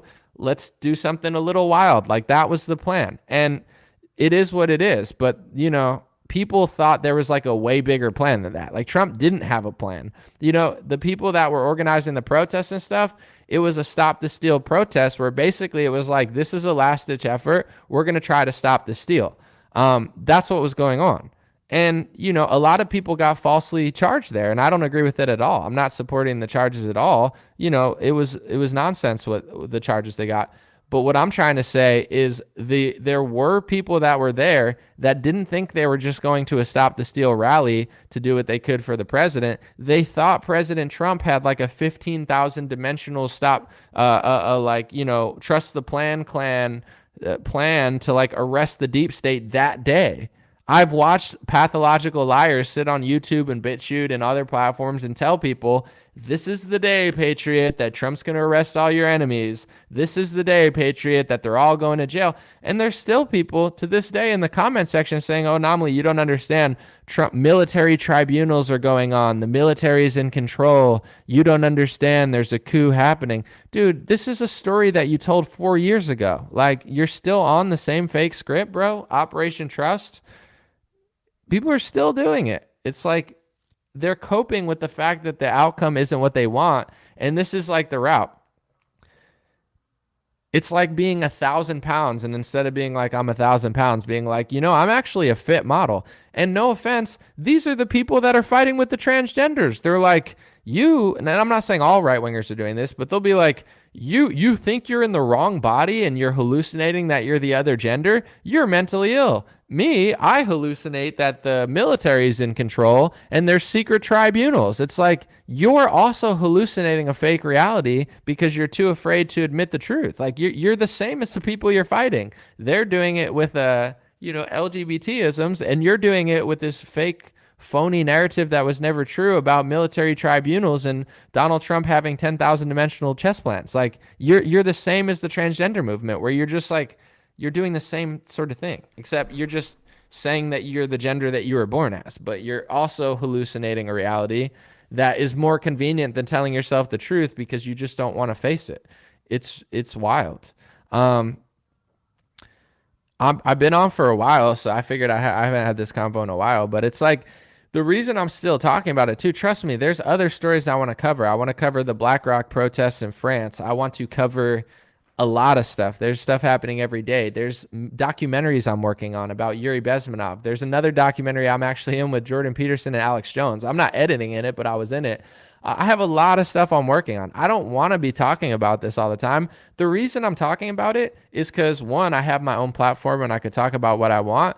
And two, the reason I want to talk about this is because it's still happening. If you're a registered Republican and you're a conservative and you're a patriot and you're a freedom fighter, or you're in the truther movement and you're libertarian and you're against big pharma, or whyever you're here, maybe you're into holistic health. Everybody's different. There's some liberals here, not many, but some righteous left-wingers. Whoever you are watching the show, we all see this. It's not like this is a foreign story from 5 years ago that I'm talking about. The same stuff that was happening in 2020 is still happening today.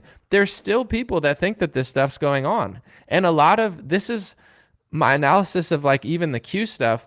People don't realize, but a lot of the Q mindset, in my view, permeated even normal people who didn't believe in it, because what that did was inject this psychology. Like, I always liked Trump, but when Q came around, and I understand why it worked, because a lot of us really felt like, yo, this is the moment. Like, Trump really is that dude. But when the Q stuff came around, it injected this psychology that took the worship of Trump that we already really had and took it to this crazy new level and just started adding like more and more theories on the theory. Like, we were already liking Trump, but it like pushed it more and more and more. So even to this day, that's the reason so many people, like there's millions of people who don't even believe in QAnon, who will sit and say the same sort of things they're saying, like Trump pushed the vaccine to save the world. That's as stupid as saying that the ship that he had at the dock for COVID secretly had pedophiles on it and he was arresting Adam Schiff. Like, it's the same stupid crap. Like, the boat that Trump put in the harbor was there for like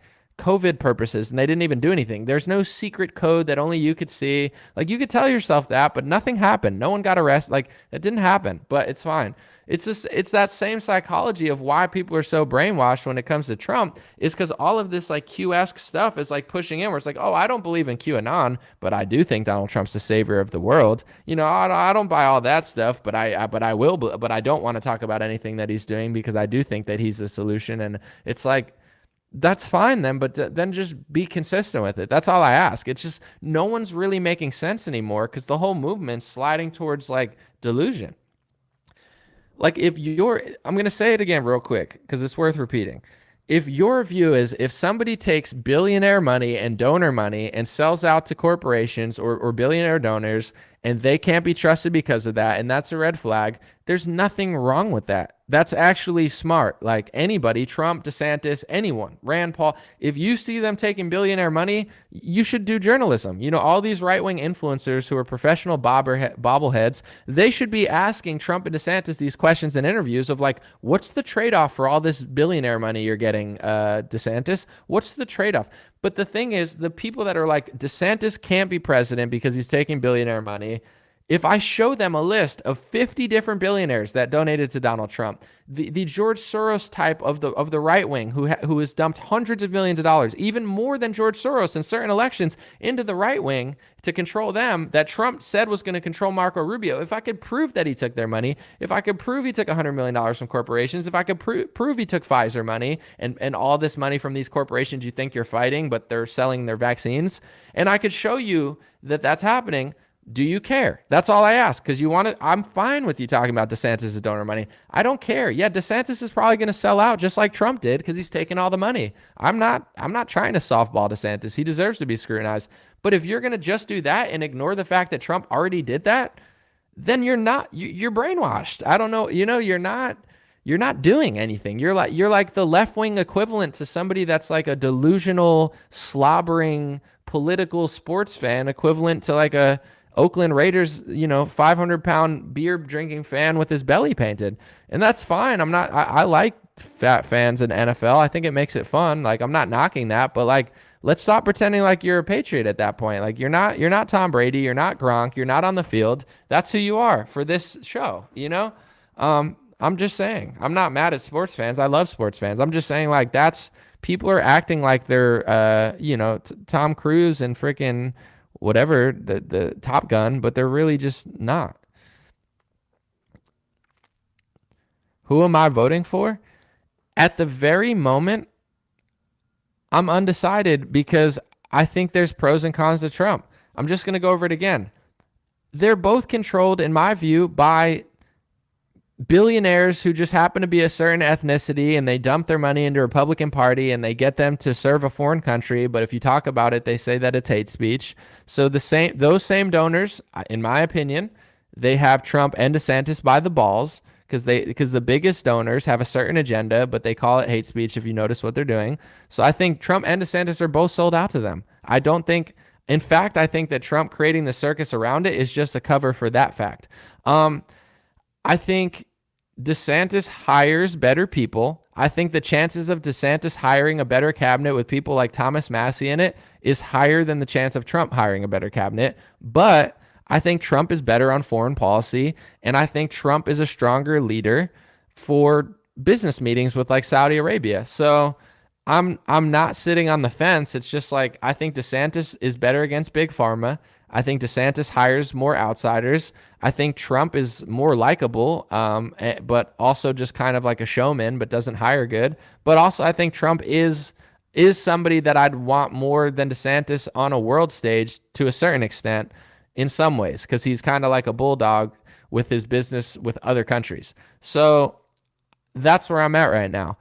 What I'm not going to do, though, is get smeared by people because I see through both of the sides and be like, oh, that's what Paul Ryan would say. Trump's friends with Paul Ryan. Trump worked with Paul Ryan. Trump gave him a thumbs up after his thing. Like, let's not play that game, okay? Karl Rove, oh, you mean the guy that Trump's advisors were working with in 2020? They're all playing together. But if the election were tomorrow, I like the fact that Thomas Massie likes Thomas Massie likes DeSantis. Thomas Massie's one of the only Republicans worth giving any respect to, in my opinion, on this level, because he was against the lockdown from day one. He was against the CARES Act from days one. He says it was socialist. He said it was a scam. He said it was unconstitutional. He said the way they were voting was unconstitutional. He said it was the cheese in the trap that was going to destroy the economy. No one else said that. Everybody else was sucking Trump's coattails and acting like it was so great to do communism when COVID came. So Thomas Massie, the fact that he's backing DeSantis shows me that DeSantis would probably hire people like Thomas Massie, and I would love to see who Trump's going to hire. I don't trust him. I would love for him to hire people like Thomas Massie, but I feel like Trump will probably hire like a Mike Pompeo type, but who knows? We'll see. If the election were tomorrow, I would lean DeSantis, but in the next year, let's see how it plays out. Let's see who DeSantis really is. Let's see who Trump really is. Let's see who's able to pivot. Let's see how the debates go. Here's why I'm being patient too. DeSantis hasn't punched back at Trump yet. He hasn't. Trump has been punching at DeSantis. This is just my opinion. I don't care what people think. This is my vote counts for my vote. So just like you like different things, I like different things too. And not everyone's going to agree. That's okay. But for me, I want to see how DeSantis chooses to punch back against Trump when he does, because the way Trump's punching at DeSantis doesn't actually make sense to me. If he said DeSantis does this wrong and this wrong, I would be like, for sure. But I feel like Trump is using Marxist tactics and he's accusing DeSantis of things that he's doing. He'll be like, and he's just lying. Like if you said DeSantis is sold out, he's done a pretty good job in Florida, but I could do a better job. To me, that makes more sense and is more honest than being like, oh, he's done nothing. He owes me everything. A Democrat did just as good of a job. Charlie Crist did fine. Like, Trump's just lying. I'm tired of him lying. I like Trump when he was honest. When I used to read Trump's stuff and be like, oh, Trump's telling the truth about everything, that's when I was personally interested in him, when he was an honest person. I'm not interested in him lying, his supporters lying to cover his lies, his supporters hallucinating theories to make excuses for his lies. That is a bizarre, weird movement that's repelling me like a mosquito to a light. And a lot of people are getting repelled by that. It's a very weird thing that people are doing. It's very new. It's not what we were doing in 2016 or 2017 or 2018 or 2019. This is not what the Trump movement was. And I think the Trump movement will be wise to look at that and be like, this is not smart. This is really stupid. It's really fake. So I want to see how DeSantis fights back against Trump, because I'm going to go with the more honest person. Trump right now, just tell the truth. Tell the truth about the vaccine. Tell the truth about DeSantis. Tell the truth about what he does right, and tell the truth about what he does wrong. You can't just sit there and do dirty politics with him and basically be like, oh, you know, he did such a bad job during COVID. Like, that's stupid. I don't know who that appeals to, but it's not me. It's like when Trump was saying with what was the swine flu that went during Obama? This was one of the dumbest talking points that I've ever heard that nobody wanted to talk about because everybody just ignored it. But when Trump kept going, Obama, he did so bad with the swine flu. I did such a good job with COVID. Obama did a disaster with the swine flu. The truth is, Obama didn't lock down America, so by default, he did better with the swine flu. I don't like Obama, but anything other than a lockdown's fine. No offense, H1N1, whatever, yeah, H1N1. If he didn't lock down, that's fine. Yeah, people got hurt, that's sad, but like, you know, lockdowns are bad. So the fact that Trump's trying to say, I did a better job with COVID than he did with H1N1 is the dumbest talking point ever. It's like, just move to a top. You're better than everything that Barack Obama ever did. Why would you pick one thing that you did terrible and act like you did such a good job? It makes literally no sense. So it's like with DeSantis, call out all his nonsense, call out all his, you know, compromises, call out his foreign policy. It's true that DeSantis flip-flops on Russia. I don't trust him. I really don't. I want to see how it plays out, but I don't trust his foreign policy. Use that. Tell me the truth. Dr. Gatto said, shut up. What? How am I? Matt said, I'm leading people into transhumanism. How in the world am I leading people into transhumanism? Let me know that. But what I want to say is this. This is me personally. People don't have to agree with it. From 2017 till 2020, at least parts of it, the Trump movement was Trump crushing, Trump telling the truth, everybody agreeing with it, everybody defending personal attacks because Trump was so honest. That was the movement. I was a part of it. I'm a huge part of it. I was a huge part of it. Everybody knows. I loved it because it was righteous. Now, the Trump movement is like Trump does something stupid. He says something that's lying. Then people lie for him and they get mad at you if you don't lie. And then they say what he says. It's not the same movement. There was no Trump selling vaccines, and now because he's lying about vaccines, you need to lie with him or make up some stupid theory that makes no sense to defend communism because it's good when Trump does it. That was not the movement in 2017. That was not the movement in 2018. That was not the movement in 2019. And in my opinion, that's part of why he lost in 2020 is because he stopped telling the truth a lot, and that's the power that he had. He doesn't have all that other stuff. He had the truth. He had righteousness. He had, in my opinion, blessings behind him because he was so raw and honest. Once he becomes another lying politician, it's not the same. And the more he does it, the more people double down on it and get mad when you don't like it, the weirder it gets. So with the Trump versus DeSantis, that's my thing. Tell me the truth, Trump. Tell me the truth. Just be honest, be raw, and I'll like you more. But if you're going to accuse him of things that you're bad at, it doesn't make sense to me. But it does make sense to other people, and maybe it'll work. But for me, no. All right. Where's the guy who said I was leading people into transhumanism? Can you explain that to me? Because that just went right over my head.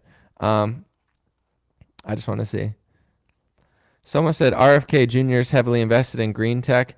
Yeah, RFK Jr. is another one. He's great on vaccines. He's very honest about a lot of topics, but, you know, he's not going to win, and he's definitely still a Democrat in some ways. So, you know, I appreciate RFK. I like what he does. I'm glad he's running, but you don't even really have to worry about him because RFK is he's not gonna win, you know? It's not really, I don't think he has a chance this election for sure. Yo Tree said, don't you think that's the most important thing right now, making sure that we're not being pushed around by other countries? It's a good point, Yo Tree. I think it's definitely a top priority. You know, I think it's hard to really measure, but for me, I think internally, right? Being able to clean up things internally and externally, it's like which one's more important, right? Say one candidate I think could internally clean things up, the other one would be able to push countries around. It's like what's more important, food, water, or not getting swallowed alive by China or Russia? And I'm not saying that because people will be like, well, food's more important. Yeah, of course. But the thing is, if we get destroyed by China or Russia and our dollar means nothing, then that's going to affect the food supply. So a lot of times there's topics that are both really important. That's why my vote is not decided, because I don't like who Trump has been the last 3 years. I don't trust him. He lies often. His supporters lie for them. They softball him. They make up things like they don't want to admit. Like when he says the vaccine saved 100 million lives, that's a wild lie. Like, let's just be honest. It's a lie. You could like Trump. You could vote for him. It's a lie. He's lying. Okay? He's lying. When the movement of him doesn't want to address that lie, they just have to hallucinate and make up fake excuses for it. That repels me even further. It's like not only is he lying, but his supporters are now unable to admit that he's lying, or it's all weird. It's very weird. That is not appealing to me. That being said, with foreign countries, yeah, I think that's, to me, if the Trump campaign wanted to win my vote, I don't know how other people feel, he should lean into foreign policy. I think that's where he has DeSantis. I think he's better. Like, I think Trump is better in meetings with Saudi Arabia, North Korea. He's proven to be pretty solid. That's the one part of, honestly, I think that's, I'm not going to say one of the only parts, but really when it's all said and done, I think that's the strongest part that stood the test of time. Yeah, I think he's good at that, and I think it's important, and I would never downplay it. So we'll see. We'll see how DeSantis responds. We'll see how Trump responds. It's going to be interesting. But if he wipes the floor with DeSantis and DeSantis starts lying and looking fake, then Trump's the guy. But if Trump starts lying and DeSantis looks more honest, I don't know. Someone said, who's not lying to some degree? The point that I'm saying, though, is I don't, like, if I'm just going to watch somebody that's lying all the time, I'm not going to listen to them. I don't need to hear somebody that lies. Like, there's a better spend of my time. There's enough people out there with podcasts that are pretty honest. I'm not going to follow a liar. You know what I'm saying? I'm a Christian. I have things that I want to follow, but in general, in politics, I'm not going to like obsessively support a liar. It's just like, whatever, that liar can get my vote, but he's better than the other liar. But the Trump movement, it's like, I appreciate that you admit that he's lying about that, because when people just say he's not lying or it's a secret code, it just all gets weird, where it's like, I'm not going to say, oh, if you've ever lied, you're a bad person. Like, no, everybody makes mistakes. But if you're taking hundreds of millions of dollars from corporations and you're selling your cabinet out to big pharma, and then our country gets locked down, and then you start selling vaccines for big pharma, and you do socialism for big pharma, and it was one of the biggest scams of our generation, and it destroyed the economy, and it made us way weaker and way less healthy, and it's 2023, and everybody in your party knows the truth about it, yet Donald Trump is like the only one. There's not even news hosts still lying with Donald Trump. Like, Donald Trump's lying more than Hannity, Bill Gates. Trump is lying the hardest about the vaccine. I don't consider that a small issue. It's not like he's like, oh, I'll be home at 10:30 and he's home at 11. This is one of the biggest issues in modern history that Donald Trump's on the wrong side of, and he's proud of it. To me, it's satanic and evil, and I can't trust him at anything. Like, I don't trust anything about him anymore. I think he'd do a better job with foreign policy. There's some things he's great at. He's charismatic. He's funny. He's better than Biden. He's lived a legendary life. He's a legendary person. I give Trump all the credit he deserves, but I don't trust him at all. You know, he's lost my trust because he takes the most important issue of our era and he lies through his teeth about it, and then his supporters lie for him. This is not a righteous movement. It's not an honest movement. It's like pathological liar versus pathological liar. Yeah, I'll vote for the right-wing pathological liars, but I'm not going to act like it's amazing and we're saving the world and it's so great. It is what it is, you know? That's what it is to me.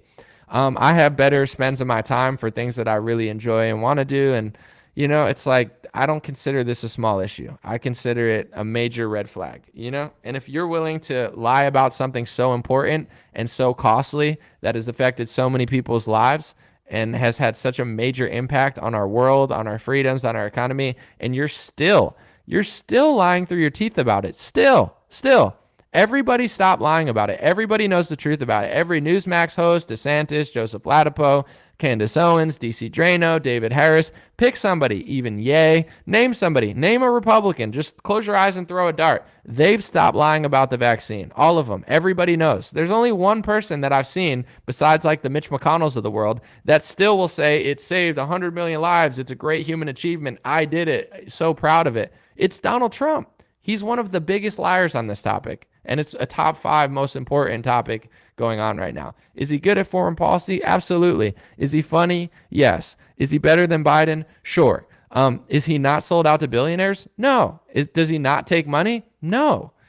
He does all those things he accuses DeSantis of. He just keeps repeating the lie over and over and brainwashing his supporters into not doing their own research independently and coming to the conclusion he's also lying about that, just like he lies about the vaccine. He's a liar. Yeah, everybody lies about something, sure, but he's not even an honest person anymore. It's like, oh, here's another tweet I had from the other day. It's like, when you see rhinos, Karl Rove, Bill Barr, and Paul Ryan on your television screen, okay, that's fine. Karl Rove worked with this campaign in 2020. Bill Barr, he hired. Paul Ryan, he supported 2 years after he worked with him and said that his legacy couldn't be questioned. He's a good friend. Worked with the Trump campaign, hired by Donald Trump for 2 years, worked with Trump for 2 years, and Trump said he's a great guy. His legacy couldn't be questioned, and we're all with you. It's like, it's a clown show, dude. And nobody who follows him wants to, oh, he's fighting them. He's fighting the guy he worked with on his campaign for 2020. He's fighting the guy he put as the head of the Department of Justice for 2 years. He's fighting with the head of the Republican Party that he said did a great job, and he's with them. It's fake. How much more obvious could it get? You know, it's like, it's all good. It's like, if people want to believe that fake script, they can, but like, don't get mad at me over it. It's getting weird. So yeah, everybody makes mistakes. I defended Trump for 3.5 years. I'm not sorry, but I don't care what he said on a bus 40 years ago. Oh my gosh, he said grab her by the, I never cared. I defended him for mistakes he made. I defended him for little mess ups he did. I'm not acting holier than thou. I don't mind if you mess up sometimes. I defended Trump more than anybody ever needs to defend somebody in this world. I've defended Trump with hundreds of videos. It's just, I don't trust him now because he's lying about the biggest product and the most important thing in modern history. And he still won't admit the truth about it. That's how you know that he's comfortable just deceiving people, because he gets away with it. He's a genius. Like, you know, it's like, I'll just keep lying about it, and these people will keep sniffing my butt, and then there'll be a new fake narrative that makes me look like the victim, and then they'll think I don't take the money when I take the money, and then I'll be the victim again, and then I'm a bad person for realizing it. It's like, oh, Anomaly, you sell hats. Yeah, everybody's allowed to sell merch. What about him selling like $40 t-shirts with a fake mugshot of him on it? Oh, he's going to make millions of dollars in merch of him selling fake mugshot t-shirts over the arrest that has now made him the victim again. So now you're a bad person if you question him again. Oh, and it's shot him up in the polls. It's like, wow. Curtis is mad. Curtis, what do you think? What am I wrong about? Let me know. I'll read your comment. But then I got to go because my throat's getting a little hoarse. I've been here. I did a super stream. Someone said both parties work for the elites. Absolutely. Everybody knows that. But the problem is everyone's like, both parties work for the elites except for him. And it's like, no, him too. But if him, then who? Like, that's part of the whole game. Once you realize that, then you could address it and do something about it. But if you don't realize it, it just keeps happening. Chris said, you're getting old. I must be the best old person ever because it's been almost a 3-hour live stream and you're watching me. You're getting old, dude. That's why I've sat here and watched you for 3 hours. Well, I appreciate it because, sheesh, if I ever get young again, then I'm going to be a force to be reckoned with. Here's the thing, though.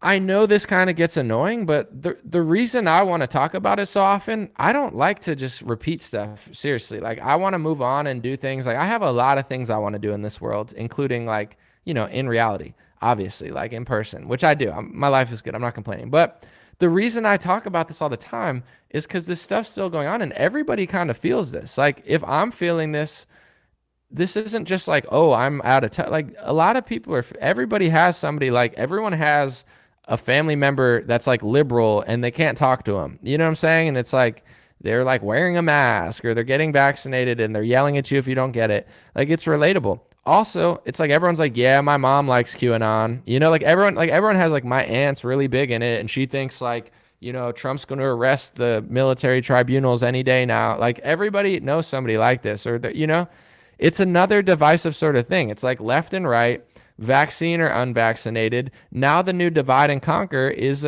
Trump and DeSantis. And what I'm trying to say above it all is I don't care which one you like. I'm not going to divide our party over these two people. 9 out of 10 things, they're both sold out to the same stuff. This is all I'm trying to say. I'm not trying to say DeSantis isn't going to do that. I'm just saying the proof shows that Trump also does that, and the people that ignore it are acting like maniacs. Like they're like, you're a piece of shit. You're so like they're doing the same thing that the left would have done in some cases, where they're turning on their own friends and accusing their own allies of stuff. Oh, because they're so hyped up off the fake Trump narrative. They're like, well, it must be this. It's like, dude, like once again. Let's look at the 3 things that Trump's complaining about. Karl Rove worked with his advisors in 2020 on his campaign. Bill Barr, hired by Donald Trump for 2 years and not fired in one of the most important positions. Paul Ryan, I have the tweet over here where Trump says he's a good guy and he agrees with him. It's fake. He's not above the DeSantis thing. He's exactly the same. And there's now further right influencers that are critical of Israel, which is fine. I'm not saying you can't be. I'm just saying they're now posting pictures of DeSantis kissing the wall. And they're like, this is why. I've seen it multiple times. This is why DeSantis is never going to be president, because he kisses up to Israel and he kisses the wall. Donald Trump also does that. Like now, even the further right is going to pathologically lie and be like, oh, DeSantis sucks up to Israel and kisses the wall with a yarmulke on. So does Donald Trump. Donald Trump is so pro-Israel. He does all the same things DeSantis does. Like, he's not doing that. Like, let's just be honest. They both do it. But even these people are pathologically lying. It's just getting weird. It's just getting odd. It's like if that's important to you, you don't want someone doing that. How are you going to act like Trump's also not doing that? Everybody knows how much Trump loves Israel. Maybe you love Israel and you love it. Maybe you think it's too much and you don't. But just be honest about it. Like, I just want, that's all I want. It's like they both kiss the wall wearing a yarmulke, Trump and DeSantis. How are you just going to post a picture of DeSantis kissing the wall and be like, well, this disqualifies him. That's why I'm voting for Trump. What? Like, how is this even real? It's getting really odd. Read a few more. Someone said I'd kiss the wall. I mean, everybody's allowed to kiss what they want, I guess, in this world, but someone said he declared Jerusalem the capital again, the Abraham Accord. Yeah, I mean, I'm not here. I don't feel like talking about this subject right now, but it's like, regardless of what you think about Israel and the fact that the Republican Party basically works for them, you can't just sit and be like, well, DeSantis kissed the wall. He's out. He's sold out. But Trump, he's my leader. It's like, do you need me to go Google the picture of him kissing the wall also? Because they all do that. Like, it's just fake. It's just getting weird because I don't know. It's kind of sad. And the reason we talk about it more is like, we had a movement kind of rocking where hundreds of millions of people were coming together under truth, under this idea that we wanted to make America great, under this idea that we didn't want lobbyists taking over our president, no matter who it was, Obama, Biden, Trump. We didn't want their money. We were going to do it ourselves. And now we have this splintered movement where it's like people are attacking people in the movement over things that don't make sense. If you can prove that somebody sold out to Big Pharma, then point it out. I'm not trying to defend somebody who sold out, but you can't be bashing people for doing the same thing your guy's doing if you're not going to call out your guy, because it doesn't make any sense. It makes no sense. And that's the problem now, is nobody's making any sense anymore. They're not telling the truth. They're not being uniting. They're being divisive, but they're not even being divisive in a good way. Like, if you're going to be divisive, do it like Trump did in 2017. Just tell the truth, be raw. Oh, you might be divisive, but at least you're telling the truth. I'm not telling people not to do that, but people are being divisive while they're lying. That's the worst thing our party can do. Biden is uniting people. Trump is trying to split DeSantis and Trump voters in a weird way. Yeah, vote for who you want, but Trump, I don't like his whole vibe going on, because he's basically programming people to talk like him, and it doesn't make sense. I've heard the same thing like 100 times. It's like, well, he takes money. So does Trump. People don't even know that Trump takes money because he keeps lying and saying he doesn't take money. It's like, it's just weird. Why isn't the media mentioning the petrodollar? Because the media hates you and hates America, and I don't know, just wants to do like generic clickbait articles about stupid stuff. I don't know. I need some like water or something. I sound like SpongeBob in the episode where he just got like dehydrated. Someone said Ron has some skeletons in the closet just waiting for him to open the door. He might. I mean, Trump's definitely doing that to him. Here's my stance on that, and this is just my opinion. If DeSantis really did some really dark, evil stuff that's like Epstein level terrible, I'm fine. Expose it, obviously. But in my opinion, what Trump is doing to DeSantis is what the media did to him with grab him by the pussy. Trump has done some very suspect stuff too. He's hung out with Jeffrey Epstein. I'm not saying he's in on it, but he definitely has videos and pictures like hanging out with him all the time. He's been in like locker rooms saying weird stuff. He's made weird comments about his daughter. Like, I like Trump, but he said some strange stuff. Do you ever see me talk about that all the time and try to drag Trump down? I don't. You know why? Because I'm trying to stick to what matters, which is who he is and the policy and stuff. I'm not trying to use cheap shots about his personality and like sexual things to try to take him down unless it's Epstein level. So I don't do that because I don't think it's very petty and very TMZ style. So to me, it's like Trump is doing to DeSantis what the media does to him, which is try to take him down with personal attacks because, Trump thinks he's a threat, which is like the most dishonorable loser thing to do. If you can prove that DeSantis is like an Epstein guy, then release the whole book. Release all the Epstein people. I'm not trying to cover for that stuff. We all want that list to come out. We all know that list spans both parties. I'm all for that. But if you're going to do grab him by the pussy style stuff to DeSantis just to get him out of the race because you're afraid of him, that's some weak stuff. But so now his base, it's like, is that what we're going to do? You want to go back to your yearbook or something? Brett Kavanaugh, like, is that what we're going to do? If people are working with Epstein and trafficking children, please expose them. But the weird part is none of that got exposed. He just magically disappeared and nobody gives a crap anymore. So it's like, that's the big story. Not Trump grabbing someone by a pussy or a DeSantis pick. But if people want to do that, I don't know. I see this. It's not my style. There's odd comments of that Trump's like, if it wasn't my daughter, I'd date her. That's a really weird thing to say. But you've never heard me bring that up because I don't want to be petty and just be like, that's weird to say. It is weird to say, but everyone says weird stuff. Have I said that? No. But I'm sure if you've dug into my life enough, I've said something that you're like, that's kind of weird. So I'm not going to drag Trump down over some weird stuff he said. But then he doesn't have that same respect for everyone else. So it's like, I don't know. I'm trying to talk about the fact that he's taking hundreds of millions of dollars of compromise money, and his whole cabinet was the swamp, not because he's this, like the main theory that people have figured out was that like, oh, the reason his cabinet is so corrupt and Mitch McConnell's wife's there and pharmacy lobbyists and Mike Pompeo and Christopher Wray, like the reason Trump did that is because he's just so stupid. He's so smart, but he's so dumb, and he got fooled, or he can't be controlled, but he got controlled. Like that's the main theory. Like it's like he can't be controlled, but he got controlled, or he's foolish, but he's not a fool. But the truth is, if you look at everything that Trump took, he probably sold his cabinet like everyone else. Obama, take the money, sell out the cabinet. You take the money, you sell out the cabinet. Trump said he'd never take the money, and he took money. He took more money than Obama for his inauguration. Over $100 million from Bank of America, Pfizer, you name it. And then you look at his cabinet, Goldman Sachs, Eli Lilly. It's all a bunch of swampers and lobbyists. Either Trump's the stupidest person in the world, the most foolish person in the world, he's righteous and he's in control but not in control, or the most logical result, which nobody wants to talk about, is he probably sold out his cabinet just like every other president of the last 40 years.